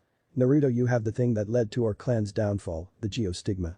A sacred mark that resides within the eye of all Namikazes. Listen Naruto, I'm telling you that you need to learn how to control your Kekkei Genkai, not only will it protect you, but it will make you stronger. This was not just our Kekkei Genkai, but is also the reason for our clan's demise. Naruto, the Namikaze clan did not die out, they were exterminated. For 20 years our clan was hunted in secrecy by a group of ancient deities. Because the geostigma was such a powerful Kekkei, it was highly coveted among these collectors. They were called the Psyche Bill collectors, a group of extremely powerful and otherworldly collectors of all things powerful. They collected these things in hopes of gaining power themselves. Prepare yourself my son, you are in grave danger, the Psyche will come for you, I'm not sure when, but I'm definitely sure that they will come in time. So I'm giving you this warning, learn how to use your Kekkei Genkai, and all will be well. Oh and Naruto, I'm sorry about Kyuubi, I had no other choice, but to do it, the circumstances were very dire at the time. You don't have to believe me, but all I want you to know is that I love you Naruto Namikaze. You remember that my hopes for you were that you be treated like a hero. Oh and in order for you to open that scroll, you need to learn how to deactivate the geostigma, the key is to force chakra into the eyes, then instantly drain it from them, leaving no traces of chakra even being there. I'm leaving you in charge of rebuilding our clan, remember you are my son. Sincerely your father, Minato Namikaze. Naruto sat at the edge of his bed, he looked toward the direction of the scroll, then looked back at the black book that was still open in his hands. Kyuubi, let me ask you something. Did you know about these psyche things, if you do tell me? Naruto felt that weird feeling he always got in the back of his head, but accepted it willingly. He needed to hear Kyuubi out, anything he had was good enough. Well I don't know a lot, but all I can tell you is that they have some sort of unbreakable connection with the Shinigami. The only time I got information about them was when I got it through rumors from other demons. So practically I can only tell you one thing. Is that enough? Kyuubi waited for Naruto's response, although he didn't care, he just didn't want to hear from the loud-mouthed brat. He had too many other things to do, right now he could be sleeping or something. TCH, what kind of info is that Kyuubi, that's all you got? Naruto laughed when he heard Kyuubi's low-pitched grumble inside his head. Well I have now time to waste, I have to start on this task right now. Naruto put his father's journal inside his drawer for safekeeping, it was the best he had. He picked up the scroll and sat on the floor with it in front of him. This should be easy. Thought Naruto. Well he thought. End of flashback, stupid scroll why won't it open, stupid eyes, why can't I make this stupid geo thing disappear? Naruto pulled his hair causing him to feel the pain that kept him awake all night. Naruto crawled to his bed and used it to help him stand up, deactivating the geostigma takes a lot of chakra control, if it weren't for Naruto large amounts of chakra he probably would have passed out a couple hours ago. I'll do this later for now. That scroll's going to have to wait. Naruto walked into his bathroom to prepare himself, time for a mission, he was ready. Not his first but he was ready. Naruto stood perched in a tree, silent as a ninja should be. He made not a sound, not a motion, not even a thought. That was broken though he had to make a sound. This is Uzumaki, I am at point B over. Listen to the static of his headset until he heard a voice answer him. This is Haruno. Over, oh I'm at point C. All that was left was for Sasuke to answer. Naruto waited through the static until it stopped. I'm at point C Sasuke said in a frank tone. Kakashi we're all in position, what should we do? Is the target in sight? Kakashi answered back. Naruto responded with a short yeah. Naruto kept his eyes on the target and awaited his sensei's response, he was ready for anything. On my mark approach the target, but use extreme caution, the target is extremely fragile. Geez. Naruto said. It's just a cat Kakashi sensei, don't you think extreme caution is going a little overboard? Well yeah, but this is the cat that's owned by Daimyo's wife after all. Naruto stayed silent, he had seen Daimyo's wife before, she was huge. That was one lady he didn't want to get mad, she probably had the lungs of a banshee. Naruto decided that Kakashi's answer was a wise one and went along with it. Point taken. Naruto responded sheepishly. Now give us the signal. There was a long pause before Naruto heard Kakashi's voice again. You know, like one of the silent pauses you hear right when he decides to blow, that was the one. The pause came and left, and with that Kakashi's voice ensued. Now. Naruto, Sakura and Sasuke jumped out of their respective hiding spots and quickly approached their fragile target. Sakura and Sasuke dived for the cat but failed when it jumped out of the way, resulting in them crashing heads. Naruto however pounced straight on it, his approach from above was the best choice out of the three. Naruto stood up holding the cat upside down by its hind legs, he sighed when he saw both Sasuke and Sakura rubbing their heads from the pain. Honestly, his teammates could help him catch the great Kakashi Haddock guard, but they couldn't catch a cat by themselves.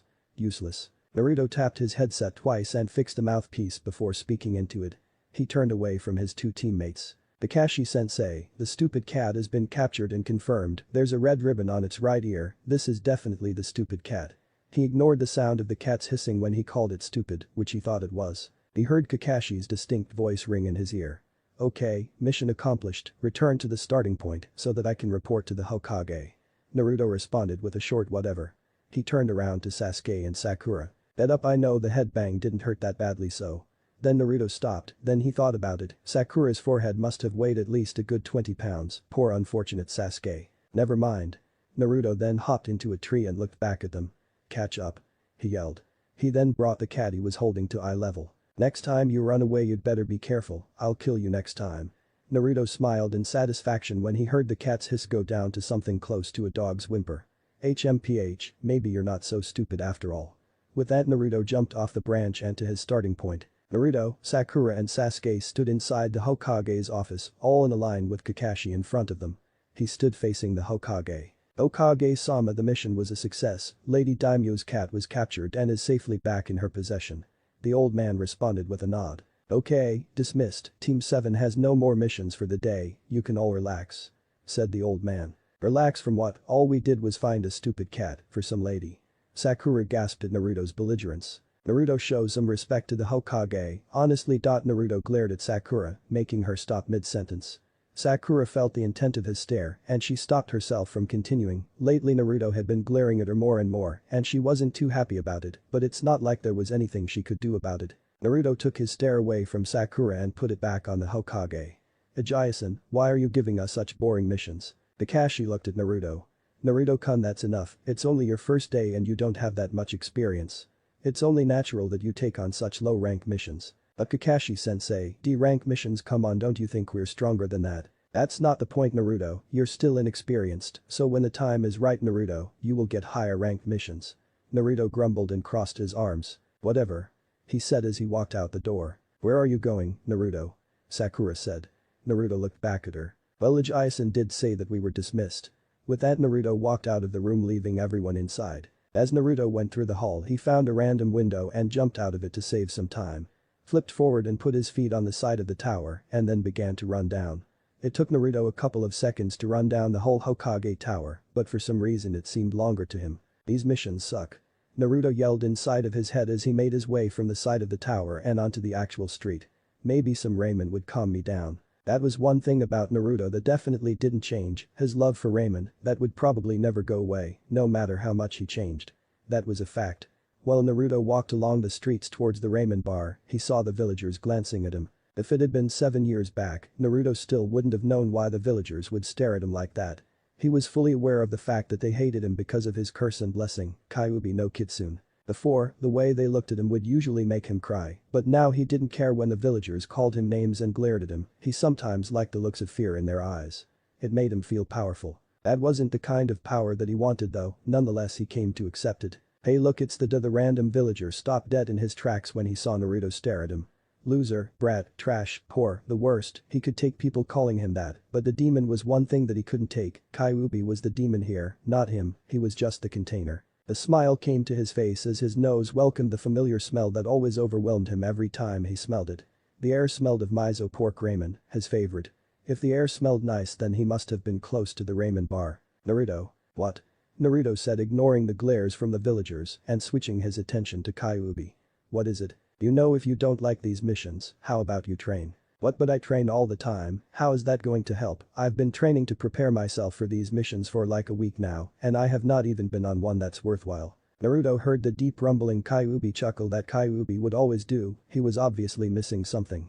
What? The training that I'm talking about is different, this type of training requires you to be completely alone, you will be training with me from now on. Understood. I never agreed to this training Kyuubi. But I'll go along with it, after all it's not every day that you get to train with a giant immortal fox. Good, that's what I wanted to hear. Naruto made a little nod before cutting off the connection between him and Kyuubi. Now was not the time to talk about training or anything else, all there was ramen. Time to eat. Said Naruto as he walked into the Ichiraku ramen bar. Tenten couldn't stand ramen, it was so common. Everyone ate ramen, ninjas, villagers, even the Hokage ate it. She wanted something original and out of the ordinary, ramen just didn't make the cut, it was for everyone. Fancy platters with decorative silverware, that was her, a 5-star girl or maybe even a 6-star. Still in all her yearning for top-class food, Tenten ate it with her team all the time. She didn't like it, but if it made her team happy then she was all up for it. Tenten, the weapons master, a born prodigy and now currently sitting at the front bar of the Ichiraku ramen bar. She sat there slowly eating her chicken-flavored ramen, while her teammates Neji and Lee had an eating contest of miso. She let herself a small smile at her teammates' rivalry. Guys, don't you think that you slow down, guys? Neji and Lee stopped their repeated slurping and looked at Tenten. Now wait, Tenten, this ramen is my nourishment, the preservation of my youth depends on it. Neji, being too preserved to even say something like that, just nodded in agreement. Both boys looked at each other for a quick second before going back to their bowls. Tenten could have sworn that she saw actual sparks fly between their eyes. Seeing that it was of no use, Tenten went back to her bowl. She rested her head on her hand while lazily poking around her bowl for who knows what. Naruto-kun, nice to see you again. No, nice to see you Am-chan. Tenten and her teammates looked at who the waitress was talking to. A short boy with unruly blonde hair stood at the far edge of the bar. He looked to be a genin and was very familiar. It looked like Neji and Lee were even trying to figure out who he was, as they had stopped eating. One order of miso Am-chan. He sat down. Humming right up. Am answered. Tenten continued to stare at the boy, hoping that he wouldn't notice. She stared and stared until she felt something on her shoulder. It was Lee tapping her. She turned to him. What is it, Lee? She said in a barely audible tone. Tenten, isn't that kid a genin? Neji also leaned into the conversation. Yeah, what about? Well, that's Uzumaki Naruto, he's supposed to be the bane of Konoha, the worst of the worst, he's supposedly so weak that his skills don't even pass for that of an academy student. Neji tuned in also. I wonder how he got that headband. Neji said. Nobody that is as weak as you say he is should be able to become a genin. He should still be in the academy. Really? Tenten said in a low whisper, then looking over to Naruto. Her eyes widened when she saw that he wasn't there. Tenten frowned. You see guys, he probably heard you, now he left. Not quite. Tenten, Lee and Neji froze when they heard Naruto's voice behind them. When she turned around she came eye to eye with Naruto, his blue and orange toward her dark brown. Tenten jumped back a little, with a blush on her face. Naruto was leaning directly into her face, after a few seconds though he leaned back. Neji and Lee turned around and saw Naruto standing there with a bowl of piping hot miso ramen in his hand. The only thought that went through each of their heads was fast. You're right, my name's Uzumaki Naruto and I'm a genin, and by the looks of it, so are you guys. Let me just ask you something, is there any reason why you guys are talking about me? There's no Neji cut Tenten off, no doubt he saved her there. Like my teammate said, there's not really that much of a reason, we just wanted to know why it is that you have that hits are on your head. Because I'm a genin obviously. Naruto said in an annoyed voice. He noticed that Tenten no longer had her eyes on him, they looked at the ground as if she was trying to avoid him. Well, by what I've heard you don't have that much of an honorable reputation. And Neji had just heard that a couple seconds ago. Well, I think honorable reps only come when there's a stick up your ass. Oh, and what was that about me being weak? Nothing, it just went with reputation. Naruto nodded and raised up an eyebrow, he shrugged and then walked back to his seat. Oh, and by the way, what are your names? Lee was first to speak then, he immediately sprang up with an army-style salute. Lee, I am Rock Lee, Konoha's handsome devil. Naruto raised his eyebrow even further and nodded. He looked at Neji. Hyuga Neji. Naruto also nodded. He then looked at Tenten. What about you? Naruto said as he slurped his miso in his mouth. Tenten almost jumped when she heard Naruto's voice. Oh, I am Tenten. Naruto chuckled. What is the last name? Tenten chuckled slightly at this. Higurashi, my name's Tenten Higurashi. Bet you didn't know that, I'm still not sure if I know her last name. Naruto picked up his bowl and drank the rest of his soup. Am-chan, the money's on the counter. He yelled. With that he stood up, all clad in black and muscled and to the three genin. Then I'll be seeing you, Lee, Neji, Tenten. Tenten could have sworn that she heard him say her name with a hint of something else in it. Naruto then jumped onto the rooftops and sped away. Really fast. Lee said. Yeah, those rumors about him may not exactly be true, don't you think, Tenten? Oh yeah, they may not be. She said as she turned back toward her common food. Ramen, oh the food of the plebeian and boring, definitely not her type of food. Naruto hopped into his apartment's window with ease. He closed the window and threw his pack on his bed. Naruto threw a glance at the scroll that he still wasn't able to open. He still needed to train and then Naruto remembered, training with Kyuubi, he could still do that. He laid on his bed and closed his eyes, opening up the mental link between them. In his mind he spoke. Kyuubi, is it too early to start that training that you were talking about? Naruto got that weird feeling again, he never liked it when Kyuubi did that to him. No, we can start now. Great. Naruto said while opening his eyes. Let's get started right now, as soon as possible. No, not here, this isn't the right place for your training, somewhere wide but secluded. Is that all, Kyuubi? Naruto felt Kyuubi's mental nod. He hopped off his bed not wanting to waste any time and made a beak for his window, he stopped and then ran back to get his clan scroll. Then he hopped out the window as fast as he had come into it. Very secluded area. Naruto stood in a wide open plain that was miles away from Konoha. It was sectioned off by a ring of trees that hid its presence. He stood in the middle of the plain and observed his surroundings. Perfect, now what's first? Naruto said through his mental link. Naruto, the key to getting stronger is knowing what you can do.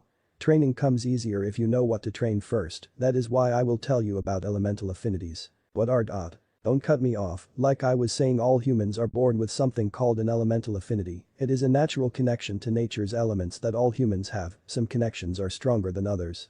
There are 5 elements: wind, fire, water, earth, and lightning. You should have a connection to one of them, how strong it is depends on the odds. So what is my elemental affinity? Let's find out then. Red chakra began to swirl around Naruto's body, at first it took him by surprise, but after a few seconds he calmed down.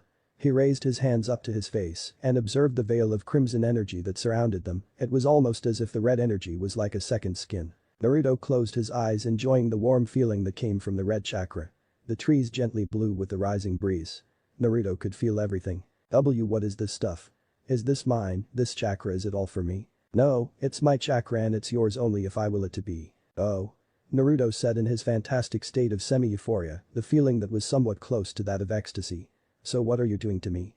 Naruto said as the glorious warmth spread through his body like a wildfire being pushed on by gale force winds.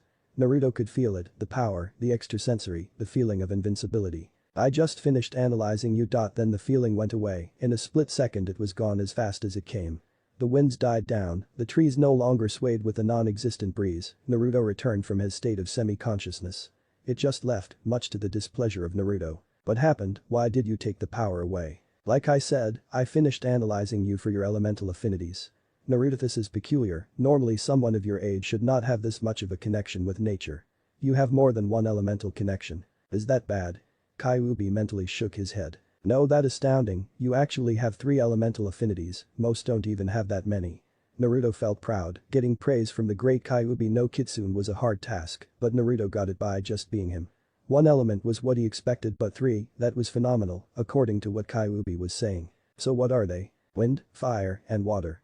That is an extremely rare combination, for one you have wind, which is rare by itself, but then you also have connection to the 2 polar opposites fire and water, very rare indeed. Consider yourself lucky even if some of the most powerful shinobi do not have a connection to these 3 natures at the same time, it's a sure sign that you are destined to defy great odds. So basically what you are saying is that I'm awesome and can't be stopped. Naruto laughed when Kyuubi made a deep sigh. So what's next? Naruto asked while opening up his eyes, pupils dilated from the harsh light that entered without warning. Teach me something. He said. Well, since you are already adept in controlling chakra, I will skip that part. We need to work on adapting your chakra according to nature. For example, when you think about wind, what do you see? Naruto closed his eyes and envisioned what the wind would look like to him. It looks sharp, yet free. Small but fast. Now try to make your chakra sharp and fast. Naruto did as he was told, he relaxed himself and took hold of his chakra.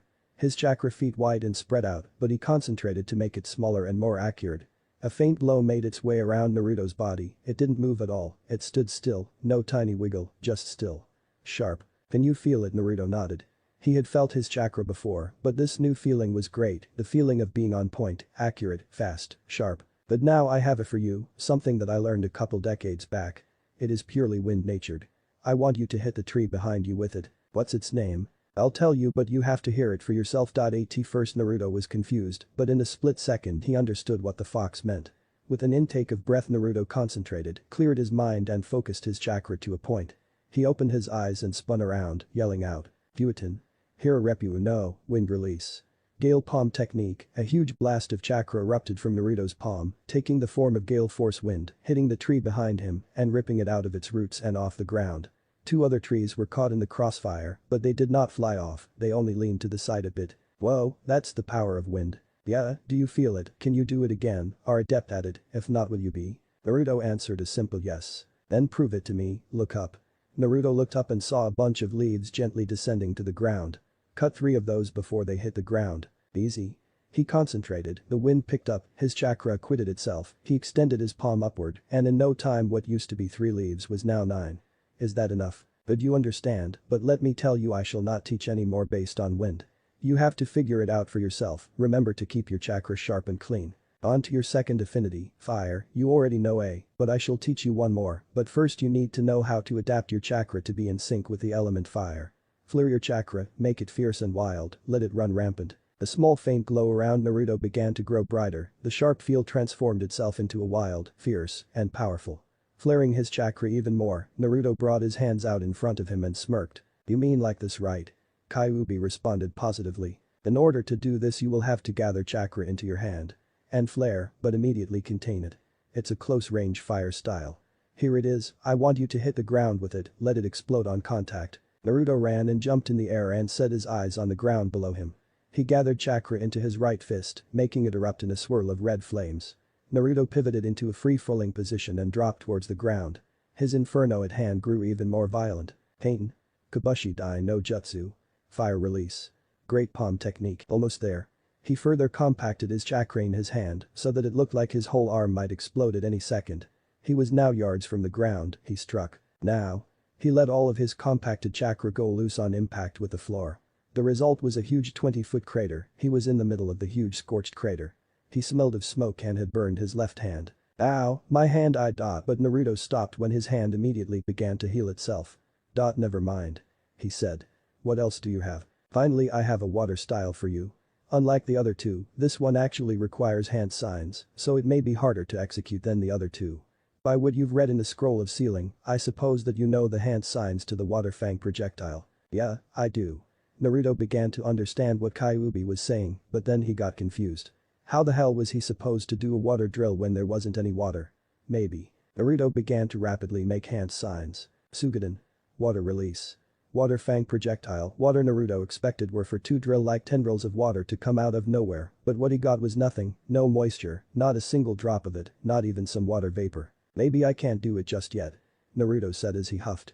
Why did you tell me to do that? It was a test of your strength and to see if your connection to water was great enough that you could make water out of chakra. It may not be there yet, but your affinity with water will grow stronger. But now that that's done I want you to go home and try to open the scroll. Why, I'm not going to be opening it anytime soon. So. Naruto stopped when he heard Kyuubi roar in the back of his head. Okay, fine you don't have to be such a baby about it. Naruto said as he walked out of the crater, brushing himself off. Then he stopped. You can come out now, I already know that you're here, so it would be pointless if you hid in the trees of Sasuke team. Naruto's thoughts were confirmed when he saw Sasuke drop out of the tree in front of him. The lone Uchiha's face carried an expression of anger. What do you want? Sasuke stood still for a couple of seconds, then spoke. How did you do those you just did a couple of minutes ago? Why would you like to know? Sasuke cocked his head to the side and looked in the other direction. I was just wondering how you got so strong dope, it doesn't even matter though I can still kick your ass though. Sasuke smirked, it was like he wanted to fight. Really is that what you think, or did I give you some form of amnesia when I punched you in the face a week ago? Naruto said while pointing to his nose. His open mocks made Sasuke growl in anger. Last time that was a lucky shot, get through your head dope, this I'm not going to go so easy on you. Sasuke's usually calm voice had now risen to that of a yell, Naruto was breaking him down. We'll see who is stronger than who, Naruto dope, fight me. He said as he made a straight charge for Naruto. Naruto simply stood there waiting for Sasuke's arrival. When he came, he threw a punch at Naruto, which Naruto easily dodged. He then spun around and kicked Sasuke into his man-made crater. HMPH, face it Sasuke, you can't beat me you team. It doesn't matter if you were the best in the class, haven't you ever heard that first is the worst? With his final word Naruto disappeared leaving Sasuke to stew in his own muck, his scorched and smelly muck. 12 dark figures stood in a brightly lit room. It seemed castle-like, if there were castles in space. The room they stood in looked like it was from some weird Final Fantasy thriller. The 12 ominous figures stood in a circle, surrounding the last 13th figure. They were all clad in black and had hoods on their heads, completely contradicting the white and silver walls that surrounded them. The figure in the middle spoke first. He has revealed himself. The last Namek is and the only possessor of the geostigma. Now is the time to strike. But how? Said one of the cloaked figures. The one in the middle and supposed leader spoke again. Through his mind, Lark. We attack him through his mind, and for that we need a woman's touch. He pointed to another figure, except this one was smaller and had the curves of a woman. She spoke out with a feminine voice. I see Zexin-sama, I know what to do. But are you sure that that is all you want to be done to the child? Yes, Larksin, that is all. I would rather not resort to violence, but rather negotiate with the boy, see if he will come quietly, who knows, he might even survive. The other cloaked figures all nodded their heads in agreement with their leader's plan. He spoke up again. The mission is almost complete, all we need is the power of the last Namekas, then we, the Psyche will be immortal. Zexin raised his hands up as if praising something. A new age of immortality is coming, we will rise once again and gain our rightful positions as demigods. He put his hands down. Larksin, the savage nymph, you are to approach the Namekas in secrecy, do not alert anyone else beside our target about your existence. Larksin stepped up to Zexin and knelt down. She looked up, you would have seen her face, but her hood obscured such sights. May I know the location of Zexin-sama? I know Kuni, more specifically Kanehagakure no Sado. You are to go as soon as possible, which would be now. Understood? Yes. Larksin said as she disappeared in a flash of speed. Another figure stepped up to Zexin. Her speed is indeed impressive. Yes, indeed it is. Zexin said. What's your point, Roland? Nothing, Zexin-sama, I was just saying.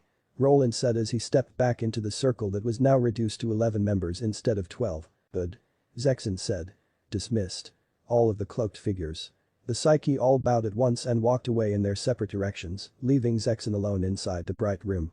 He looked out of a very large window behind him, observing the moon. In time, Naruto Namekas, in time.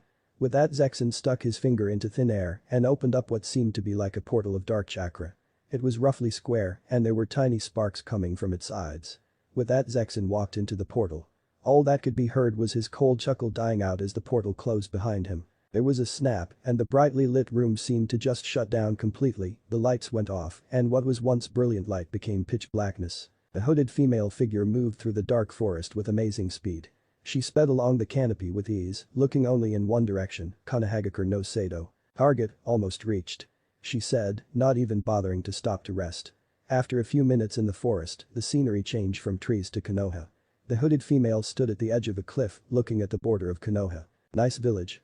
She said in her feminine voice. Larksin flipped her hood off of her head, revealing her short platinum blonde hair. She gave one of the two horn-like strands of hair on the top of her head a flick and smiled. No, it was more like a smirk, a devious little smirk. Larksin closed her eyes.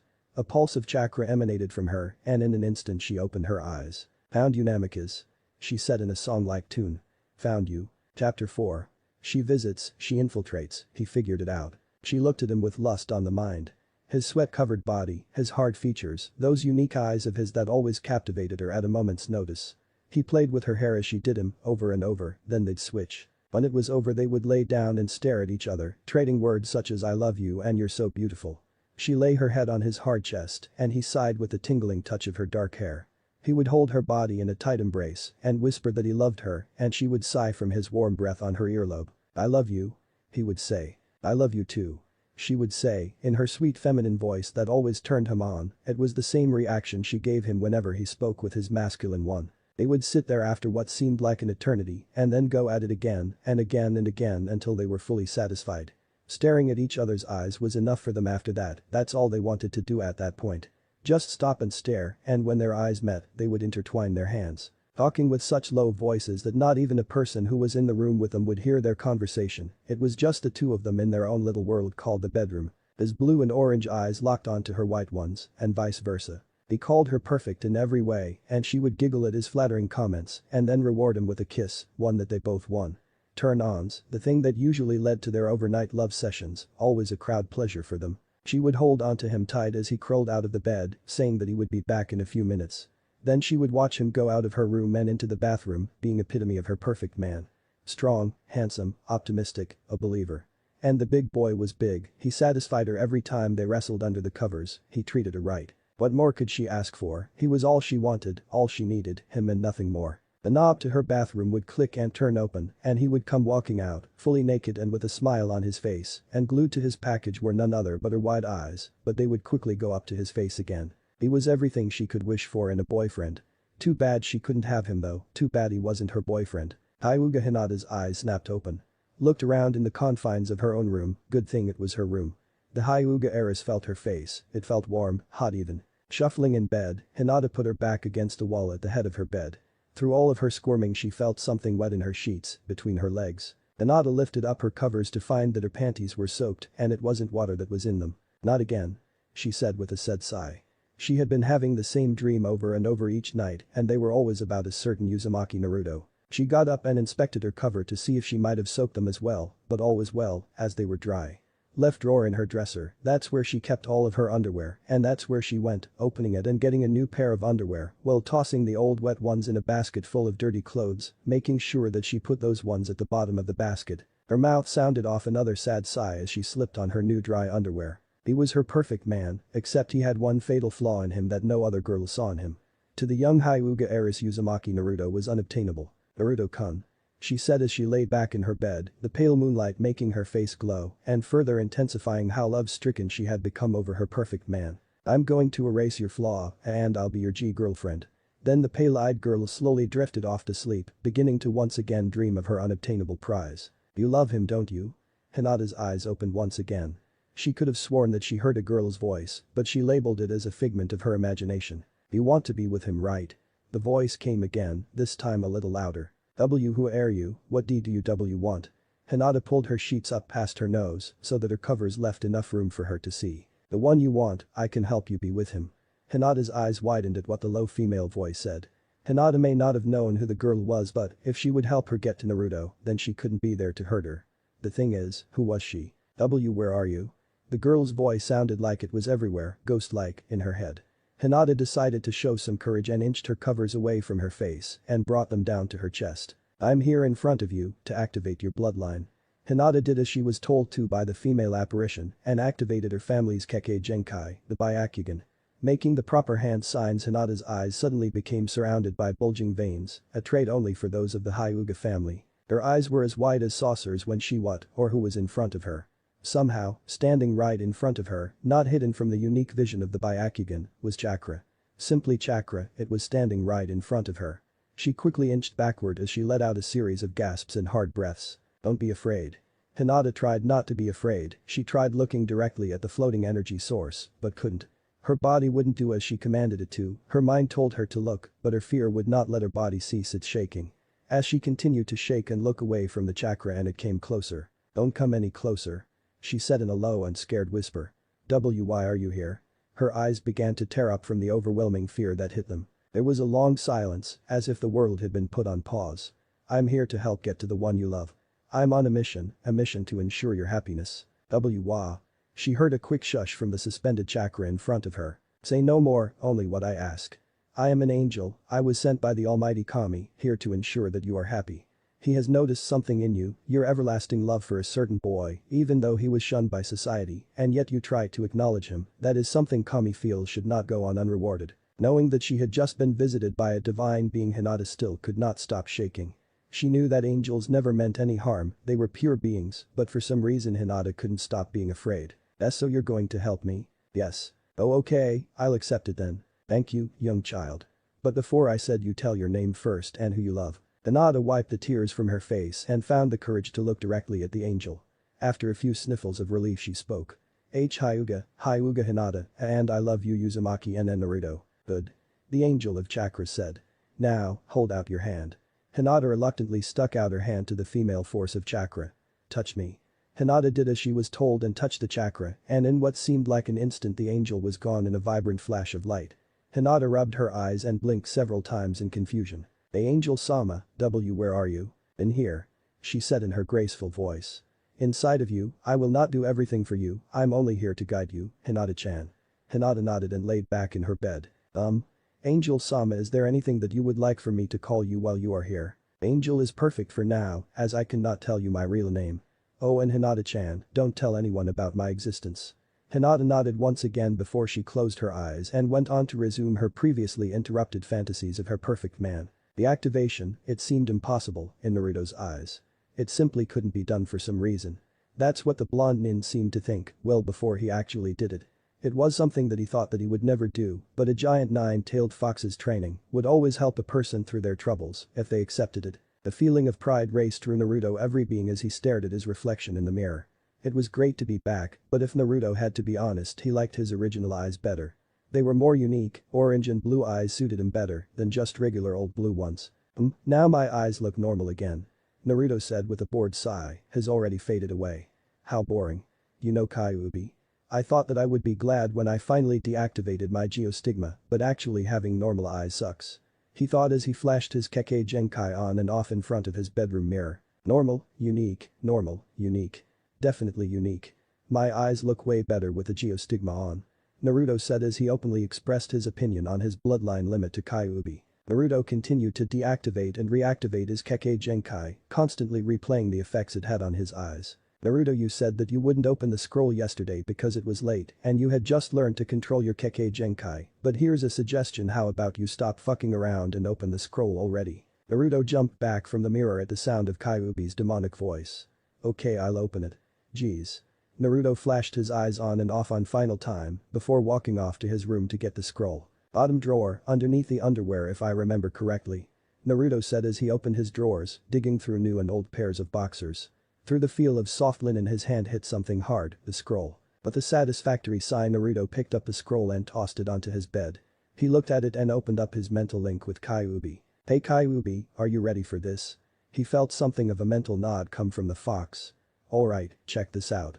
Naruto looked at the seal on the scroll with his geostigma activated. He flashed it off and with a certain glowing that came from the scroll the seal started to light up and burn away. Easy as pie. Hey Baka, don't go around thinking you're all high and mighty, now that you have a Kekkei Genkai, it'd be best to just keep this whole thing undercover. Understand? Naruto looked at the scroll and chuckled with a satisfied look on his face. Not at all Kyuubi, I don't have a clue, who cares if I tell people of my Kekkei Genkai, it's not like they'll even know about it. People don't even know who my dad is, let alone what my eyes can do. Now I'm going to ask this again, but this time answer me with words. Are you ready for this? There was a long silence, it seemed like an angry silence. Yeah, I'm ready for this. Brad. Good thing too, I probably wouldn't have opened it without you anyway. The seal fully burned away and Naruto slipped his finger underneath the frail paper of the old scroll. Naruto's eyes widened when he saw what was in it, his eyes were like big white UFOs that were turned sideways. There were nothing but descriptions of and then some writings. The name the NS ranked, the only known of the Namikaze clan. It had a warning underneath it in big red letters, they read, do not attempt to use this without following instructions. Underneath that were none other than the instructions to perform the writing at the far right of the scroll had the words for Naruto Namikaze next to them. He began to read. It read, Naruto, I don't have much time left, so I'm leaving you this one, the technique of my creation, one of my best I have ever made. There is one other person who knows this, Naruto, his name is Jiraiya. I assume that you are only reading this, so I'll go on. What I'm about to tell you is about the geostigma, it will help protect you from the psyche. I hope so. It is the true nature of our clan's Kekkei Genkai, its true name, and why it is so coveted by the denizens of the divine world. Son, the geostigma, its power isn't that of a normal Kekkei Genkai, true it is similar to other type Kekkei Genkai, such as the Sharingan of the Uchiha clan or the Byakugan of the Hyuga clan, but its power is very different. The geostigma is nothing but an alias to its real name, you will have to find out its true name by yourself, as did all Namikaze. Along with the changes in eye color that the geostigma gives you, it also holds a very distinct power, the power of manipulation. As a Namikaze, the geostigma allows us to manipulate nature's elements, the reason for it being so coveted among the psyche. The power of manipulation is a powerful asset when you are divine. Naruto, as you may not know, but the form of the geostigma that you should contain now is not its complete form, what you possess is nothing but its premature form, so I'm asking you to learn how to control your Kekkei Genkai and help it evolve within your eyes. If you wish to survive, then you must learn to use it correctly and protect yourself from the psyche. Survive, Naruto, survive. I know that this may be a lot on your shoulders, and I didn't mean for you to carry this burden, but you are the last Namikaze. I'm sorry. Naruto, you are one who is to rebuild the Namikaze clan and be the first to awaken the geostigma to its final stage of maturity, a feat that none of us have ever done. This is what my legacy was, the rebuilding of our clan, the awakening of the geostigma and the destruction of the psyche as a whole. It's up to you Namikaze Naruto. Namikaze Minato. The SA warning of the psyche, beware the black phoenix. Naruto trembled, his body shook violently with rage and sadness. His grip on the open paper of the scroll tightened, almost ripping it apart. So I'm the only one who can destroy these things, the only one who can fully awaken the geostigma. He chuckled. Father, you're such an idiot, what were you thinking? Can you expect me to defend myself from these things? How am I supposed to rebuild the clan? What does he want me to do, fuck every girl in Konoha? Naruto. No Kyuubi, it's okay, I can handle this. My father knew I could, he wouldn't have put this much responsibility on me if he didn't. A small smile began to creep on his lips. His chuckle grew louder. Then if this is what I must do then so be it. You sure took that much better than I had expected, I'm surprised at your maturity. Naruto shrugged and stood up. He wiped some dust off his shoulder and blew on his new black attire. Naruto rolled up the scroll in his hand and put it back in his drawer. I guess that's just the kind of person my father would have wanted me to be, that doesn't mean that I'm not mad though. Still, I'm glad that you didn't overreact like your past self would have. Nah, that's not who I am anymore, I'm a different person, and besides I really don't feel like getting angry right now. Naruto said as he headed toward his door. But right now I need some time to think. Not to mention that I need to figure out a way to awaken my Kekkei Genkai to its fullest potential. He headed towards the door with the Hokage stone faces as his destination. When he opened it he came face to face with a hooded figure, a female. Her hood covered her facial features and she wore a tightly fitted black trench coat. Naruto didn't fail to notice the curves of puberty that adorned her nice body. Who the hell are you?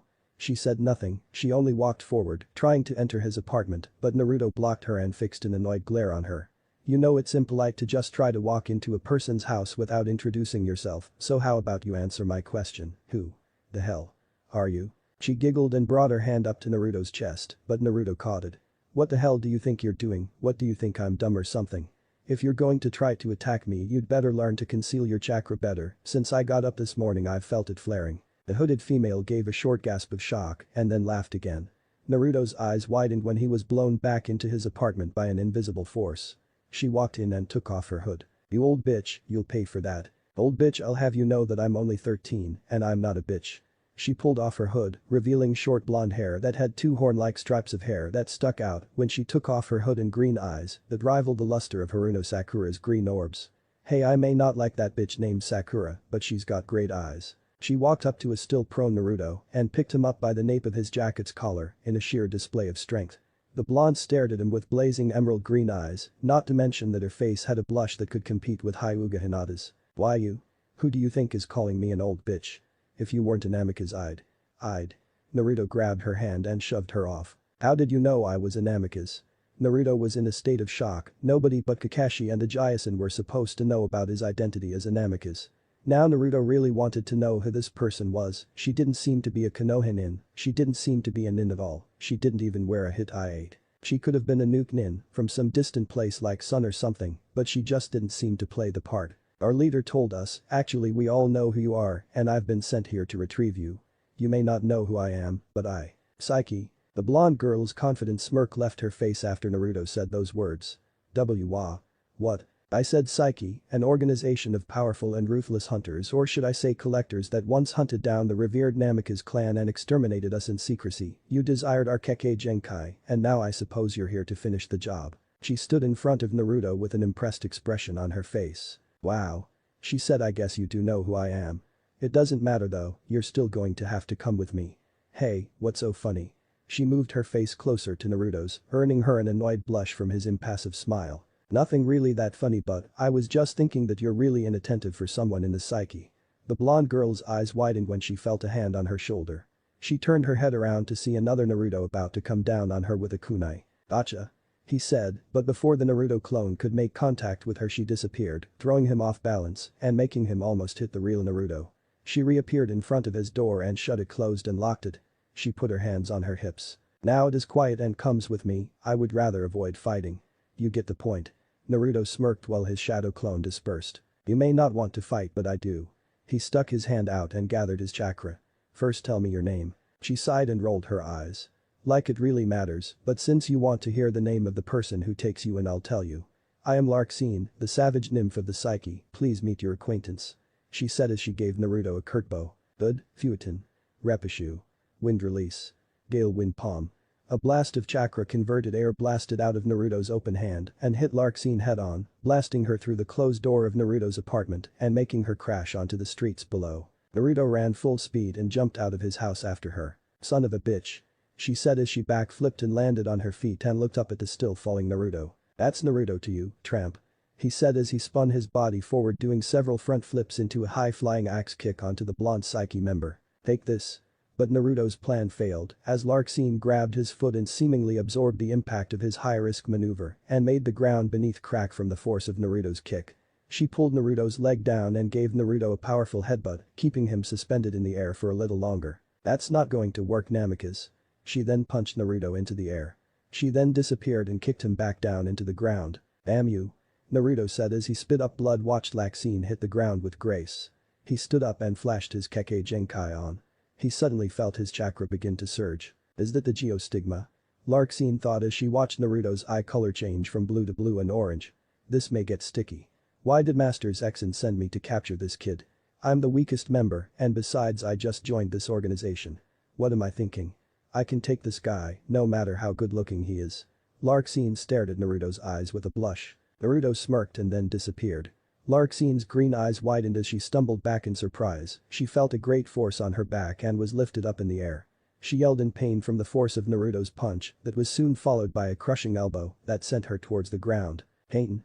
Gakakyu no Jutsu," said Naruto as he finished making the proper hand seals. He breathed in deeply and spat out a giant fireball of fire. The flames burst onto the ground making a huge explosion. Naruto landed on the ground in front of the burning crater. He smiled at the sound of the crackling flames, but then he heard it. "That damn demon child, I knew he was no good. He's brought this type of commotion into the village, why doesn't he go and die already?" Naruto heard the scared cries of the villagers running away, trying to get away from his fight with Larxene. He saw the faces of the frightened children who saw what he just did. Burning a girl probably wasn't the best choice in this scenario. Still he didn't care. He made a tiger seal, and in one quick motion he sucked the flames up into his mouth, making them vanish within a few seconds. "Psyche huh? I thought she would be tougher than that, too bad though I was expecting more of a fight." Naruto's eyes widened when he sensed a familiar chakra signature behind him. "Really, you wanted a fight, then how about I stop playing around and give it to you then, Naruto?" Suddenly a sharp pain went through Naruto's side. He looked down and saw that there was a kunai sticking out of his right rib cage. He spat out even more blood as he looked behind him and saw Larxene. "Now come with me, Namikaze." "No. I'm not. Going anywhere." Naruto yelled as he grabbed the blade and thrust it back out of his ribs. He spun around and hit Larxene with a powerful backhand, sending her crashing into one of the many street side markets that were run by local Konoha villagers. "Fuck you and good luck catching me." Naruto yelled as he disappeared in a flash of speed. His blood was still staining the spot where he stood. "How troublesome," she said as she looked around. Sorry about the boy folks, I'll have him captured in a matter of minutes." She raised her hands up to plead with the scared villagers. "He good, now go get him," said a random villager. Giving a thumbs up she closed her eyes and pulsed her chakra. "Found you." Larxene then disappeared. Naruto breathed hard as he jumped through the forest looking for a place to rest. He saw a thick tree and decided that that would be the spot for a pit stop. "Damn, she got me," Naruto said as he rested on the trunk of a large tree. He gazed at the sun trying to catch his breath, his Kekkei Genkai deactivated and his eyes back to blue. "Hey Kyuubi, hurry up and finish healing my wound already. Don't rush me, if you apply too much chakra to the wound that could end up doing more harm than good." "Alright, just hurry it up, I want to go and kick that bitch's ass already." "Oh yeah, kick her ass like you did back in Konoha?" Kyuubi asked in a very sarcastic way. "Shut up Kyuubi. I should kick your ass." Naruto listened to the sounds of the forest, scanning them for any signs of Larxene. The only sound that Naruto really wanted to hear was the slight burning sound that came from his wounds healing. "Damn, how could you not have sensed her presence behind me? She got me. I didn't work against her and she's got crazy strength. I've really got to think of a way to beat her before she gets to me," Naruto said as his wound fully healed up. "Too late Namikaze." Naruto's head jerked at the sound of her voice. He looked around in many directions. Left, up, down, right. There she was. Naruto's eyes widened as he saw Larxene sitting right next to him with a happy grin on her face. Naruto said nothing, he was simply frozen. Compared to this girl who was only a year older than him, he might as well have been.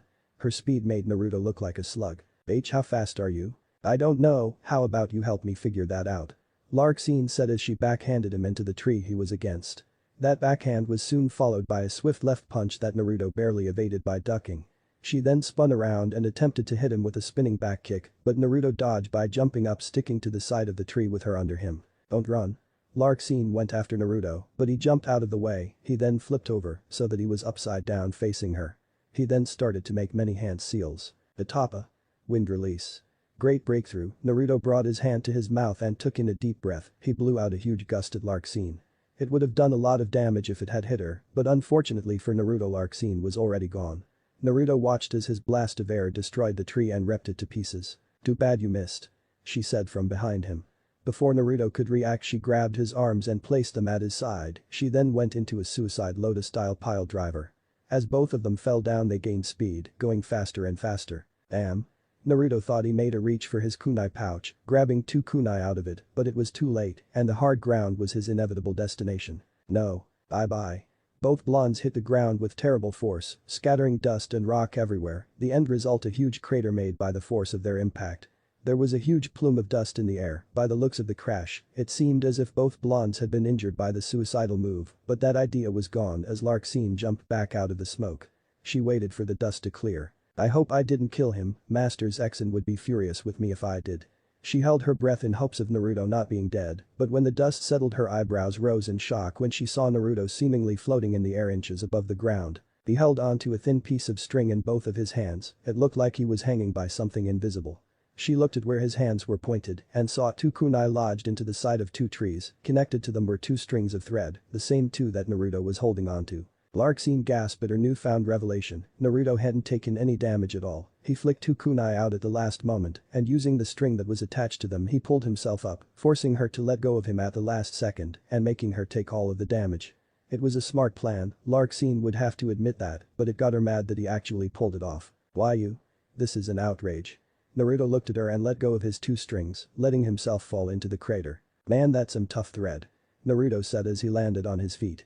Suddenly he saw a flash of black and yellow go into the crater. Baka.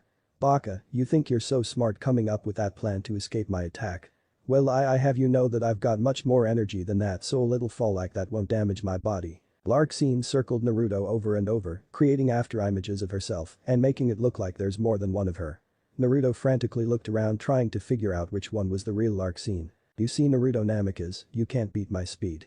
I've got an idea. How about you use that geostigma of yours on me, show me its real ability. She laughed wildly as she dashed around the blonde nin. Come on. Do it. Naruto felt something pierce his right arm. He looked down and saw that it was bleeding. Another sharp pain hit his left leg. It too began to bleed. Naruto saw 2 shuriken on the ground. He suspected that that was what hit him. No, really. Soon Naruto was slowly bombarded with shuriken after shuriken, his body riddled with cuts. They would heal, but with this many shuriken coming at him, it wouldn't matter if they heal, because 2 new cuts were made every time one healed itself. Do you want me to use it? Naruto said. Yes. Yes, use it, Namikaze, use before I cut up that nice face of yours. Well. Naruto had to switch between talking and receiving the pain from the numerous shuriken that hacked away at his body.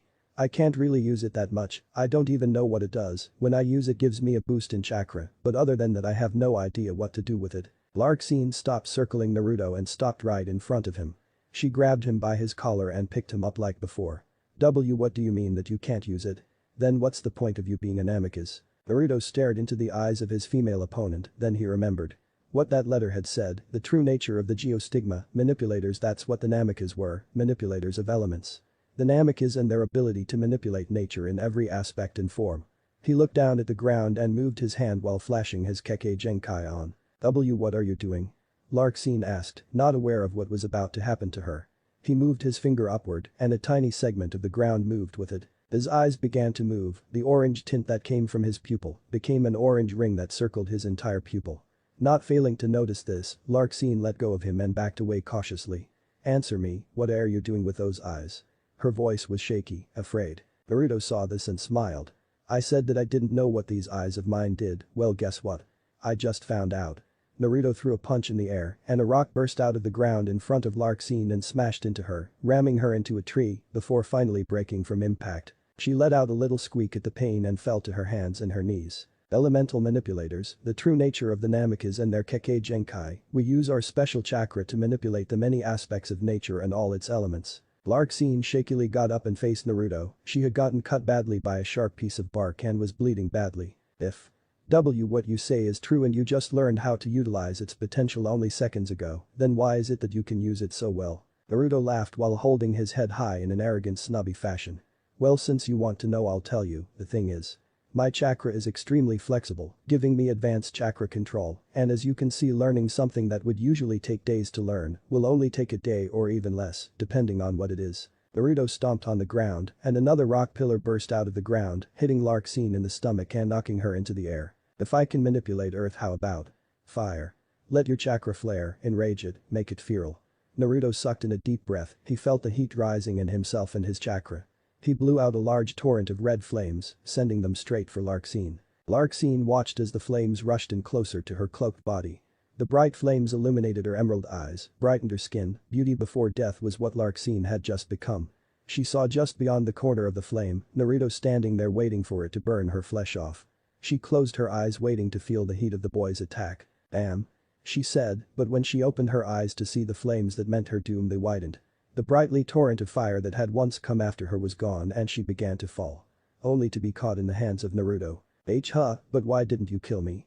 Naruto looked out into the distance. "I'm the enemy, so kill me." He shook his head. "Nah, I'd rather keep you alive, and besides I need you for information on your organization. So consider yourself lucky, I'm sparing you. For now." How disgraceful, I got beaten by a 12-year-old. She then passed out. Naruto looked at her and then looked at her wounds, then to his already healing ones. "Stupid, you're only 13, there's not that much of an age difference." Then it hit him. "Wait, my house, I fucking blew a hole in the door. Damn it. It's not even nighttime yet." Naruto just noticed it. It was only in the afternoon, what was he supposed to do for the rest of the day? He just beat some blonde chick and figured out how to use it. Now what was he supposed to do? Really? What the hell was he supposed to do? A question that I have never found the answer to. Naruto was seriously pissed, he just got attacked by the girl he was holding in his hands, he was tired and sore, the village still hated him, and no, there was a fucking hole in spot where his door was supposed to be. What else could go wrong? Well, there was the fact that he was so low on chakra that he didn't have enough energy to run back to his house, he had to walk all the way back to his small apartment carrying Larxene, and boy was she heavy. All the villagers looked at him in fear and disgust. As if they all thought that he had just finished raping the young blonde, then proceeded to beat her. Even though that's not what really went down, the sight of him walking down the street with a young blonde girl who had ripped up clothes, was bleeding and slung over his shoulder wasn't too nice. He couldn't just walk past an unconscious girl and say, "Oh no, it's not what you think, she actually tried to abduct me." Funny story actually. You see, insert alibi that no one will believe here. Yeah, that wasn't something Naruto was used to explaining. Finally he got to the second-story floor that was supposed to hold his front door, instead there was a giant hole courtesy of Naruto, in place of it. Naruto stood in front of the unsightly damage done to his door and simply observed. Observed with twitching eyes and a throbbing vein popping out of his head. This fucking sucks. He looked down at the still unconscious Larxene, shrugged and walked through the door. He went into his room, one of the few undamaged parts of the apartment, and placed her on his bed. It was kind of stupid to put the enemy on your own bed, but it was what he could do at the time. He walked back to his broken door and grumbled. "This is all her fault," he said.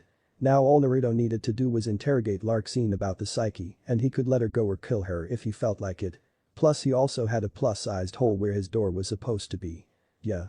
He would have to figure out what to do about that later, but that girl came first. He came back to his room where Larxene was still sleeping soundly on his bed. He looked at her sleeping face, contemplating on whether or not he should wake her up right there on the spot. He had to admit though, for a supposedly evil member of an organization of people connected to the divine, she sure seemed like a normal girl, if you subtracted the tightly fitted trench coat, but then if you subtracted that she would be naked. All of this whirled around Naruto's highly developed brain, but immediately stopped when he came to the thought of seeing Larxene naked. He didn't need that right now, all he needed was information. "Oh Naruto-kun, I know what you're thinking, have you taken a liking to this girl here? She does have a pretty face, you know, and her body matches well with it too." "No way, I'll admit she looks good, but she's a member of the psyche, she tried to kill me if you don't remember. And besides, Kyuubi, how do you know what she looks like?" "Simple, I just see what you see. It's like I'm looking at a big screen television and the outside world is the channel." Naruto tapped his chin before looking once more at the sleeping blonde girl on his bed, then he noticed that some of her clothing was ripped up, revealing a great deal of her developing bosom. He leaned in closer to take a look, but quickly ducked back when he heard Kyuubi laughter in the back of his head. "No, it's definitely not worth it," Naruto said while shaking his head side to side. "Ha, I'll give you an hour, I bet that by then you would have already raped this girl in her sleep." Naruto cocked his head to the side. Don't be such a dumbass Kyuubi, I detest rapists and I would never become one of them. He thought as he closed his eyes and sat down in front of his bed in a lotus-style position. This time it was different, instead of 13 people they only had 12. Everything was there, a brightly lit room, check.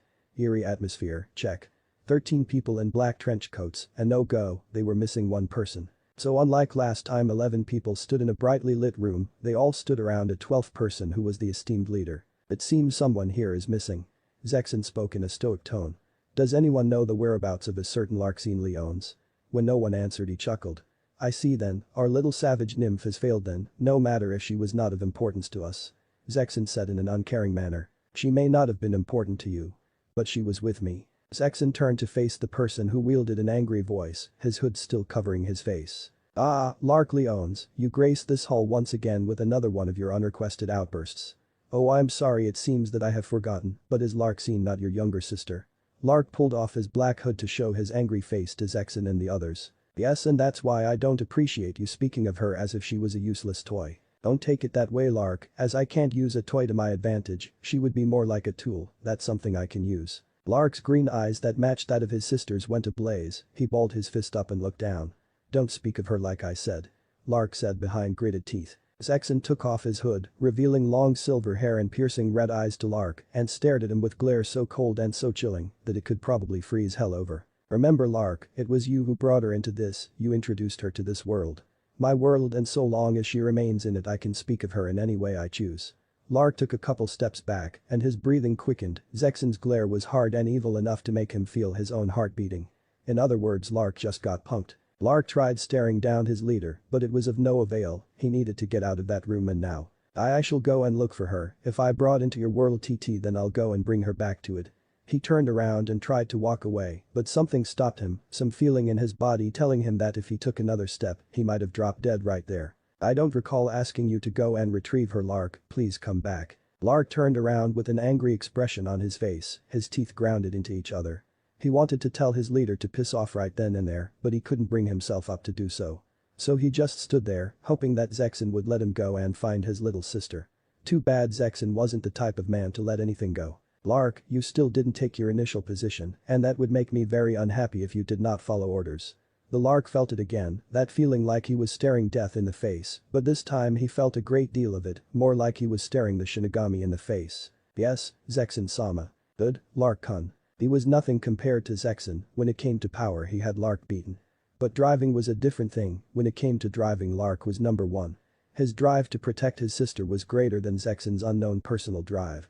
He would have to find a way to sneak out and save Larxene without Zexin catching him, and he would do it by any means necessary. But he had to give it to Zexin, really he should thank him, Zexin made him feel something that the 24-year-old Lark had not felt in a long time. Fear. Thanks, he almost forgot what it felt like. But that wouldn't stop Lark Leones from reaching his sister. Chapter 5. Interrogation. He investigates, will she confess, he goes on a mission. Larxene woke up to the sound of light snoring. She opened her eyes, looking only to see Naruto's face to her side. The snoring was coming from him, he sat in a cross-legged lotus-style position with his hands on his knees. She looked at Naruto's face then back at the ceiling in which she woke up looking at. Her sides ached and she was still short of breath, Naruto had dealt more damage to her body than she thought. She made one more glance at Naruto before sighing loudly. Still looking at his face she spoke to his sleeping face. You blind bastard, you beat me but don't worry, I'll come back and kill you myself. Larxene hoisted herself up with a little strength that she still had left in her petite body. She moved in the bed. It creaked. Naruto twitched slightly. Then it hit her, Larxene looked down at her black trench coat, which was now decorated with tiny cuts and fairly sized tears in the fabric. Her attire was pretty beat up and had quite a few tears in the upper abdomen region, which did nothing but reveal part of her bust to Naruto. With a blush she quickly shuffled around and covered her chest with the available material in the room, her hands. But the speed as slow could get she threw another quick look at Naruto. She sighed, he was still sleeping. Good. He's asleep, still asleep. She didn't even know why she cared though, he was her target, her mission was to kill him, and it shouldn't have mattered. Yet she still cared whether or not he saw anything. Maybe it was her just being insecure, maybe. She knew that she couldn't stay here, if the rest of the organization found out about her being saved by the enemy, then they would probably have her head on a silver, fully decorated platter. Well, everyone but her brother. Lark was his name. The name of her brother and the name of the reason why she was even part of the organization called Psyche. Mental images of her brother flowed through her mind as she stared out the window and into the moon. It was full this time, not like that night. Not like the night she and Lark pledged their loyalty to the Psyche. The first time she was introduced to Masters X and Larkine was only 9 years old, she with her brother and the moon had been new. It was his fault that she was in this position being trapped in the enemy's home, if this old broken excuse of an apartment could be called a home. Another loud sigh crawled out of her mouth. Naruto twitched again. It may have been her brother's fault, but she still loved him, and she would continue to love, no matter what it was that Psyche said or did, she would still be his sister. But that wasn't important right now, now she needed to get the hell out of this hellhole and come back to kill the demon that lived in it, the blonde demon. Gathering up some strength, she pushed herself up again. The bed creaked. Don't move. She froze up. Larkine sat there frozen in the most peculiar of poses in front of a now awake Naruto. Why shouldn't I move, huh? Because I've got some things that I need to ask you, and they need to ask right now. Larkine frowned, the wrinkles on her forehead came out of their hiding. She stared at Naruto, trying to mentally convey the message that she didn't want to stay in his house. It continued for what seemed like minutes, seconds for Naruto however. But the platinum blonde Psyche member silently sat back down on the bed when she saw Naruto's eyes express a flash of orange. Her legs tightly shut and her hands placed on them. Good, now I want you to tell me something about the Psyche. Naruto noticed that her body physically tensed when he mentioned the word Psyche. He would be sure to store it away in his mind and save it as his trump card. Seeing her reaction to the word Psyche, Naruto stayed silent and looked at her, or looked at the top of her head anyway, for Larkine hung her head down low, not showing her face. She only showed the naturally light color of her blonde strands. I won't tell you. Naruto raised an eyebrow in amusement. You, a vulnerable, damaged blonde girl who was technically an assassin and infiltrated the borders of Konohagakure no Sato under the orders of a possible enemy and will be put to death if she doesn't tell me what I want. I don't think you're in the position of not cooperating. Larkine narrowed her eyes at Naruto. If she wanted to, she could kick his black jacket wearing ass and bust out of this shabby place, but something told him not to do it. Maybe it was her gut, or maybe it was the fact that she realized that she could possibly be killed over trying to assassinate Naruto. It was probably that gut feeling of hers. You know, for a member of the Psyche, you're not what I expected. Fine, if you won't tell me, then I won't ask anymore. Naruto began to walk out the door, but before he fully walked out he turned around and said this. But if you won't agree to give the information that I want, then I'm afraid that you won't be able to leave this apartment. He then turned around and proceeded to walk out of the room. Larkine stayed quiet for a moment and laughed. It was a loud laugh, the sort of laugh that someone would use to mock a person, more of a cackle.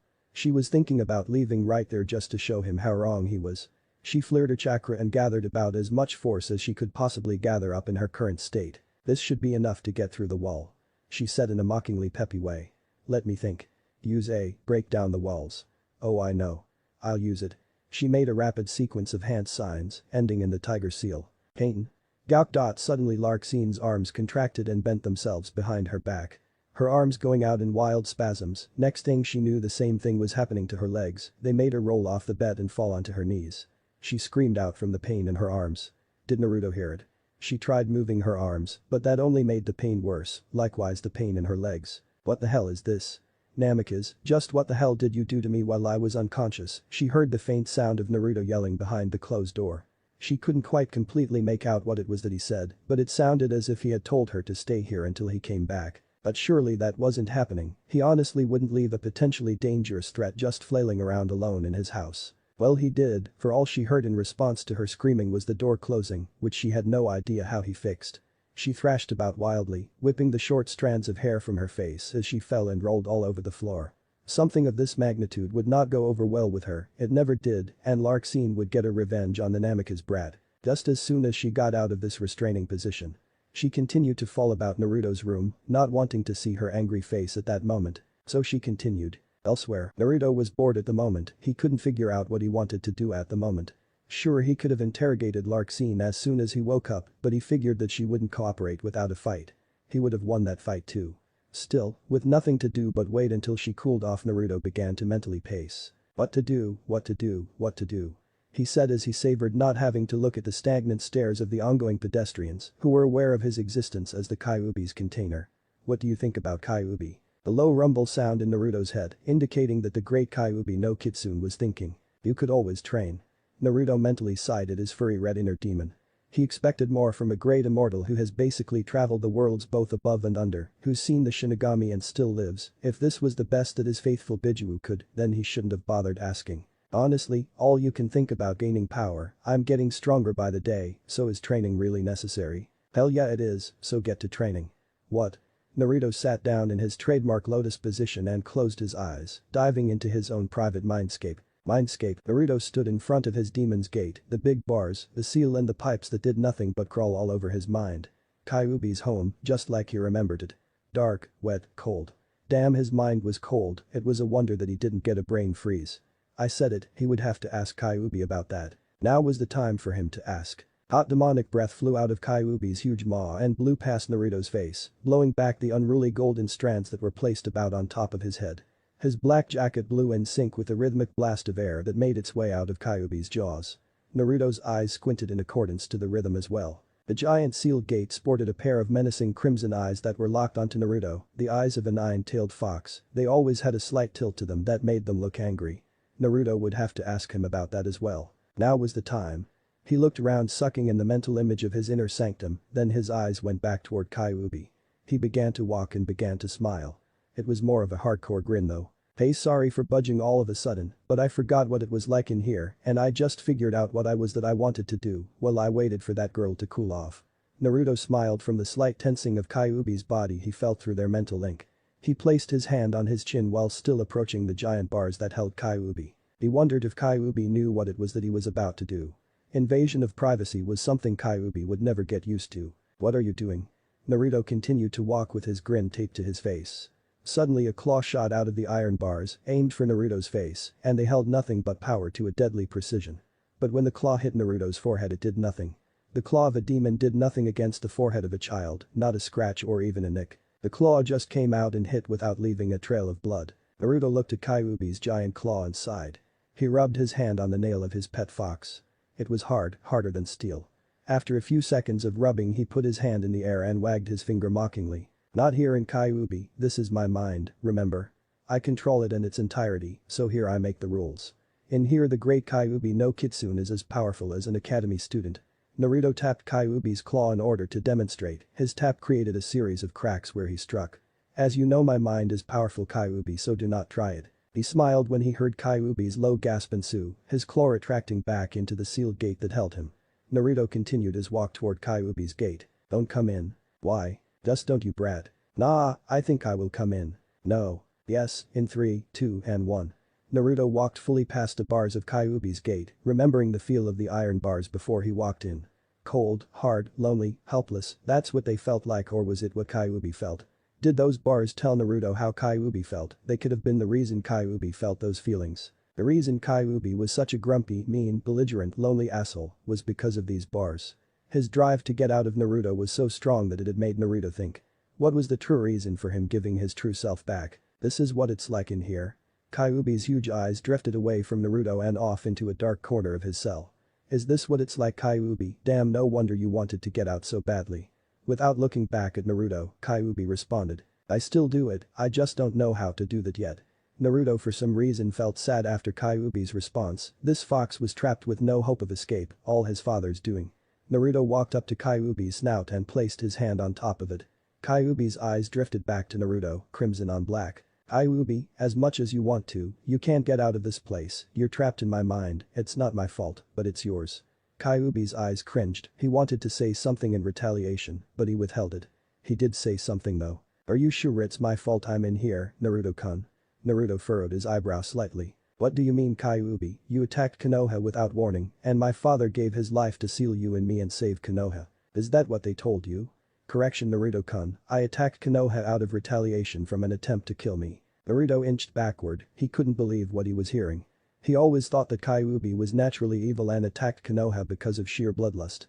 Konoha attacked him, then sealed him away because he wanted revenge. None of this was even his fault, as Naruto had thought a couple of seconds ago. If what Kyuubi was saying was right, then it was Konoha who brought the demon's wrath upon themselves. Let me show you something about Naruto. Kyuubi closed his eyes, as if imagining something. Then all of a sudden the demon's fur started to stand on end, he opened his huge mouth and let out a roar of fury.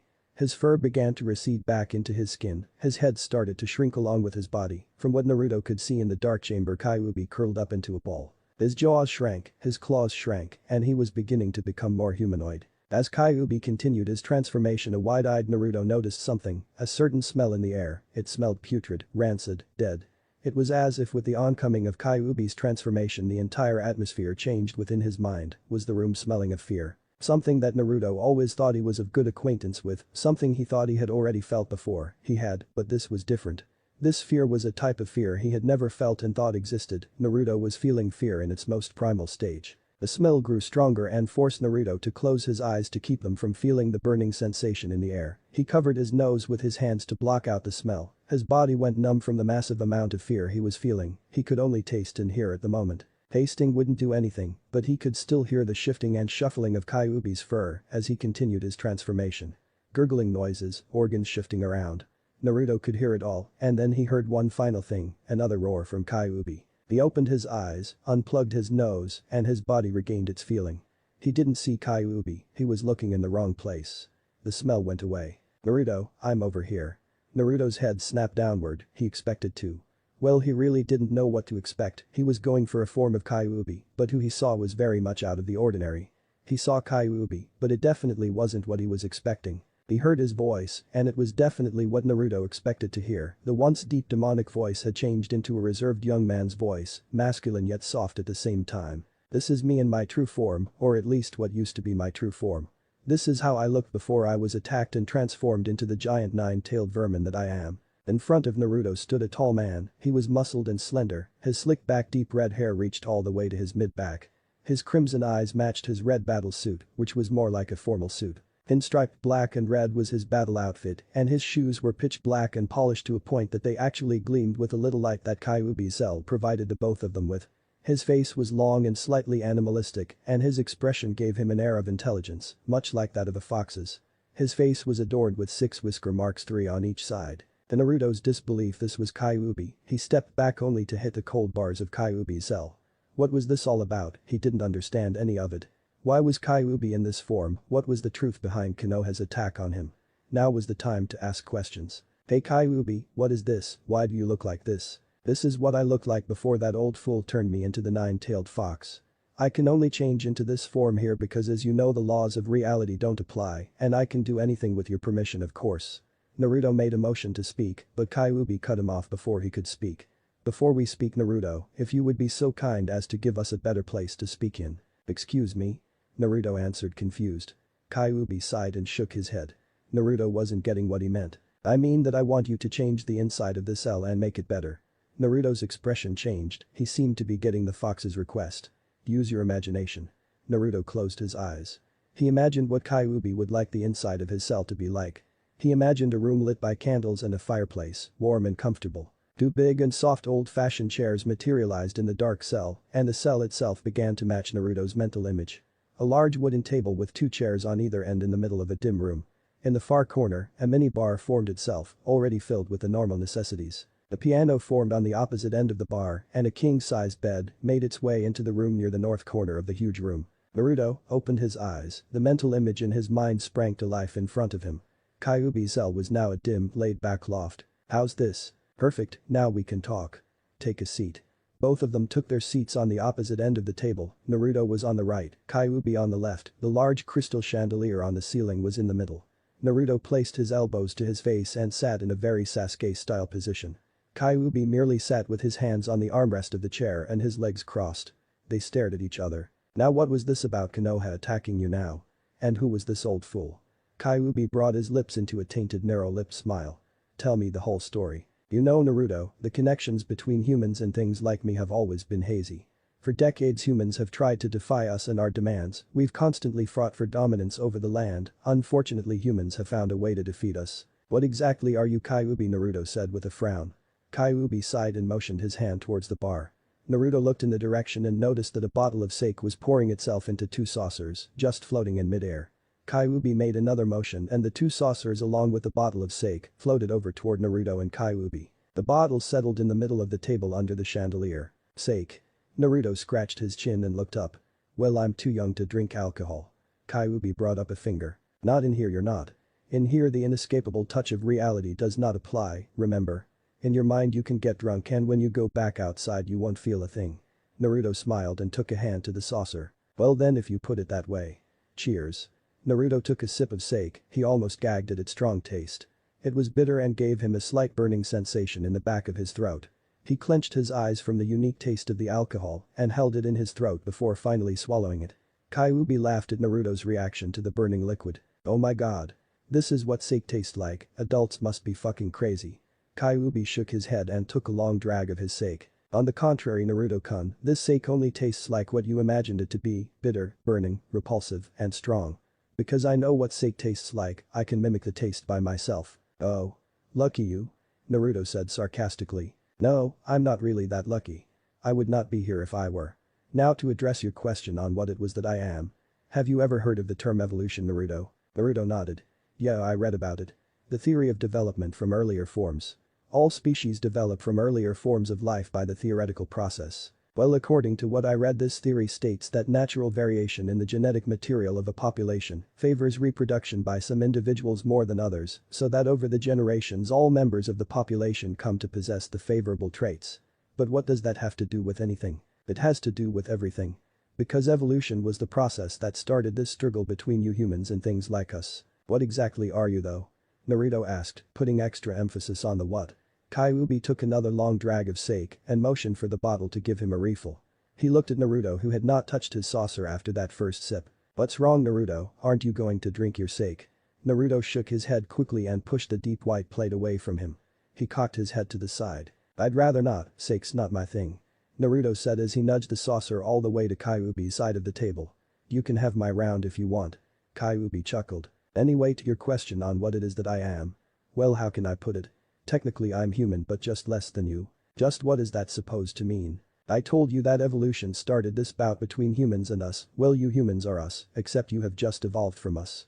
Long ago before humans were the way they were, you were exactly like us, powerful, animalistic, feral and impulsive. We were the first species of what you have become, we looked virtually the same as you do despite some of our more primal features, such as my whisker marks, fangs, claws and slit pupils and claws.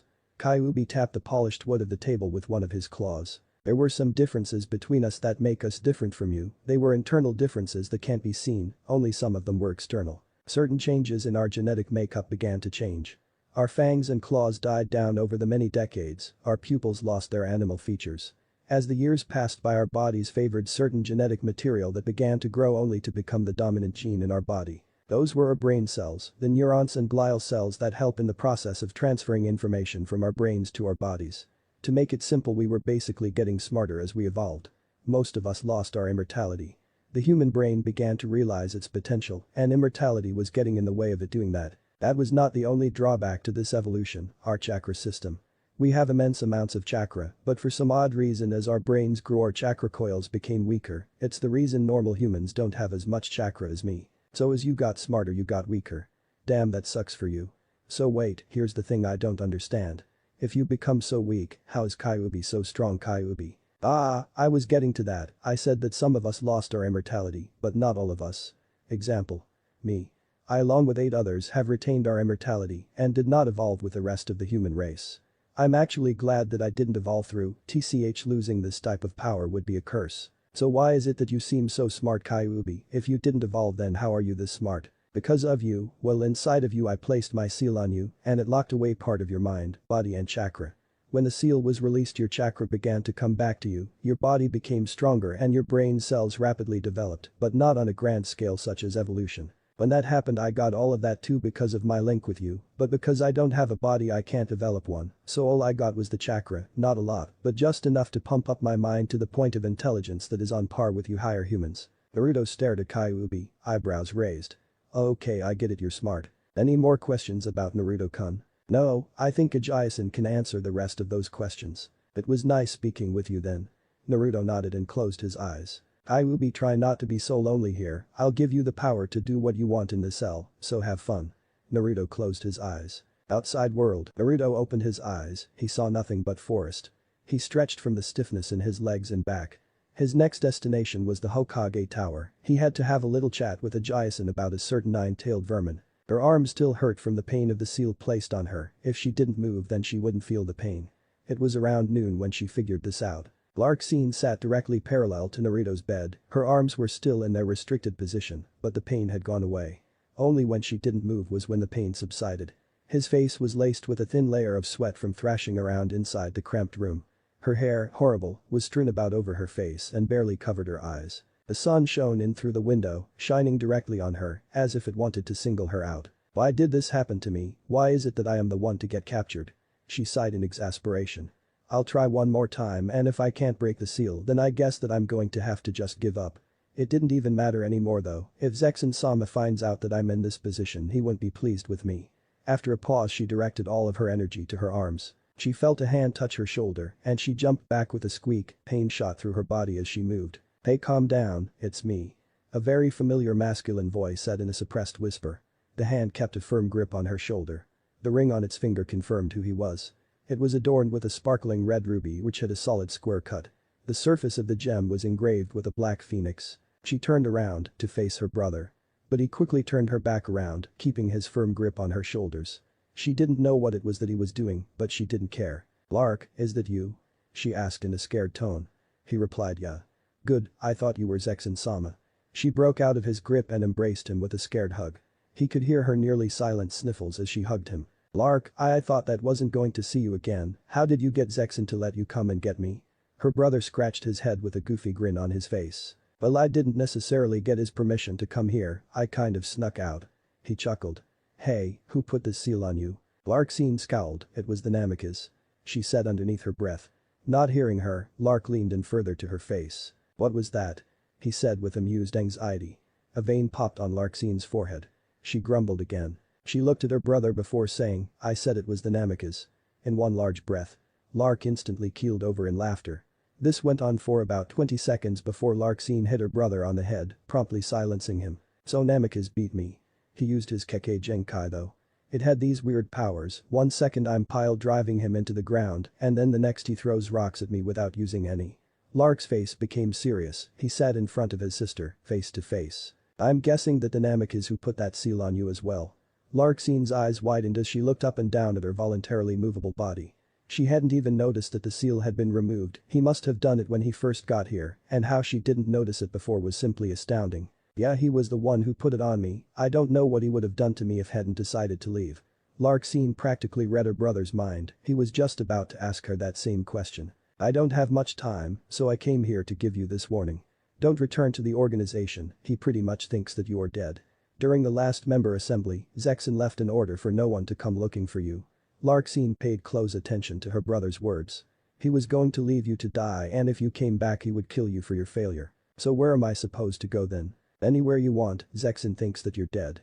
But to make you feel better I have a place for you to go, just west of Mizu no Kuni, a small town in Nami no Kuni.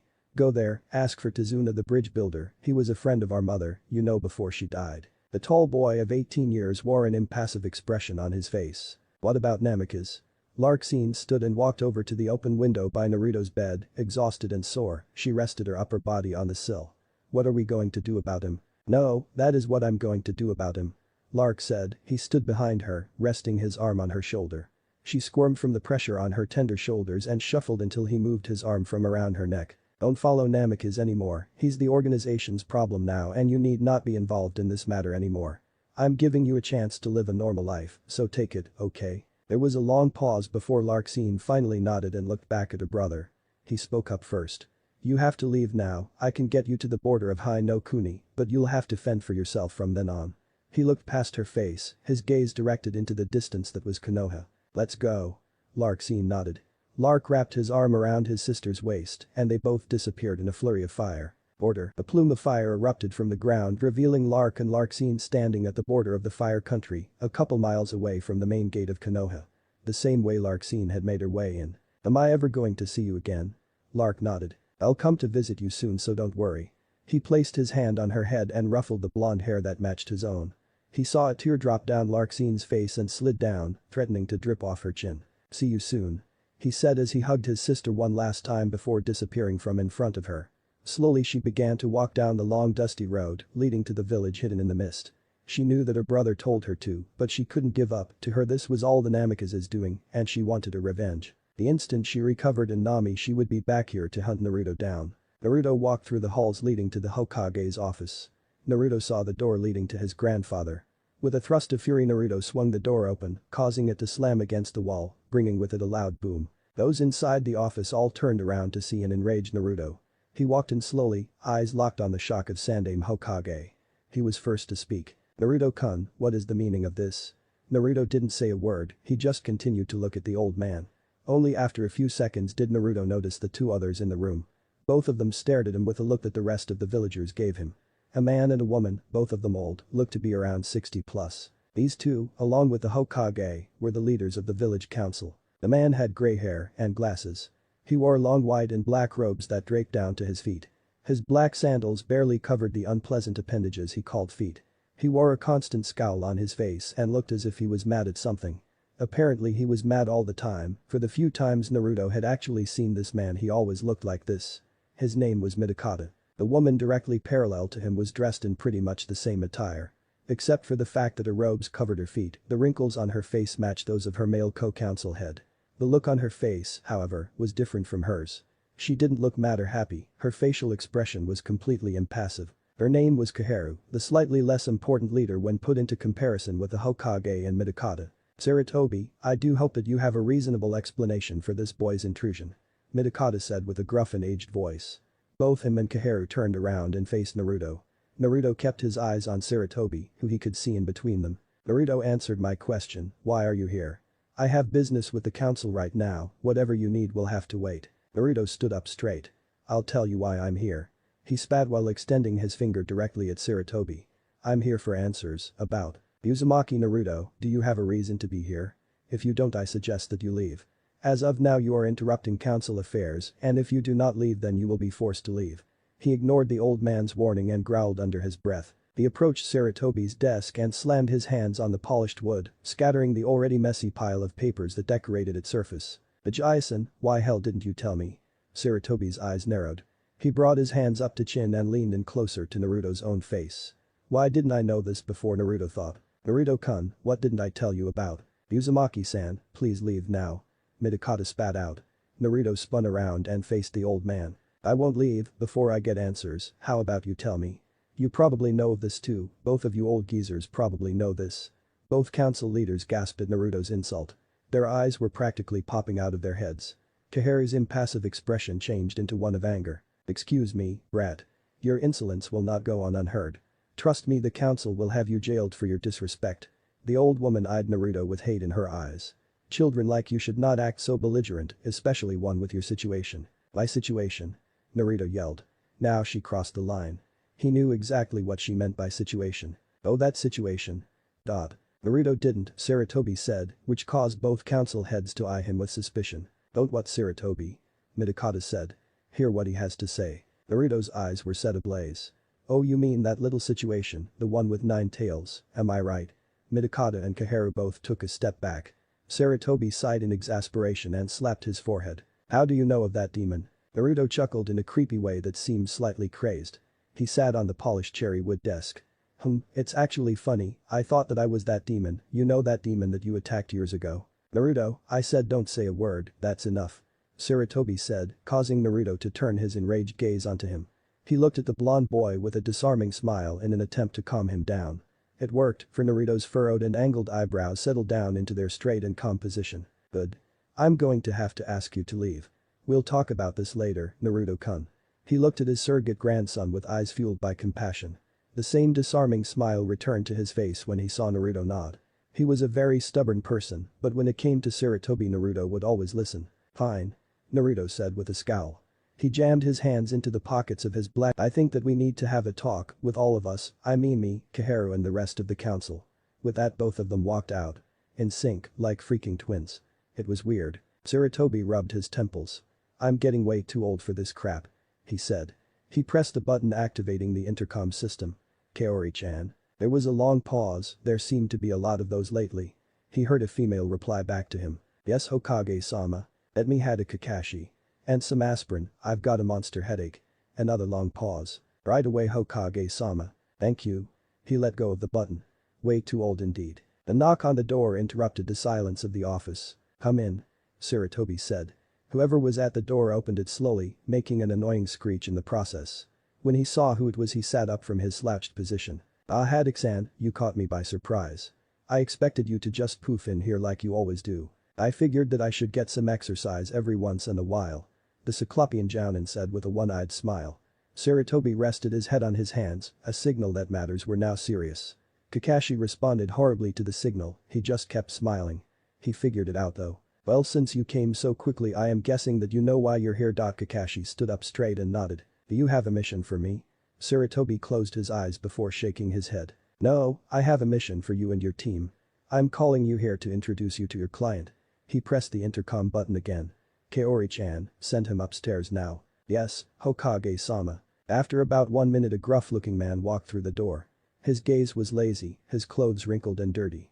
He was holding a bottle in his hand, he held it with a loose grip and it wobbled in between his dry fingers. "Haddock-san, this is Tazuna.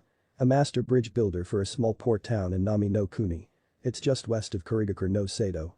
He came here yesterday seeking protection from bandits on his journey back to Nami no Kuni. He was supposed to finish the bridge connecting Hai no Kuni and Nami no Kuni. It's a contribution that both of our economies could benefit from." Kakashi looked at the Tazuna and sized him up. "So you want me and my team to be your bodyguards?"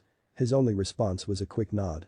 Kakashi then turned back to Sarutobi. "Then if that is true, why does my team need to go, why not just me?" Kakashi said. "Because, Haddock-san, this is only a C-ranked mission, perfect for your team. And with all due respect, they need the experience. Now Tazuna has informed me that he must leave tomorrow morning.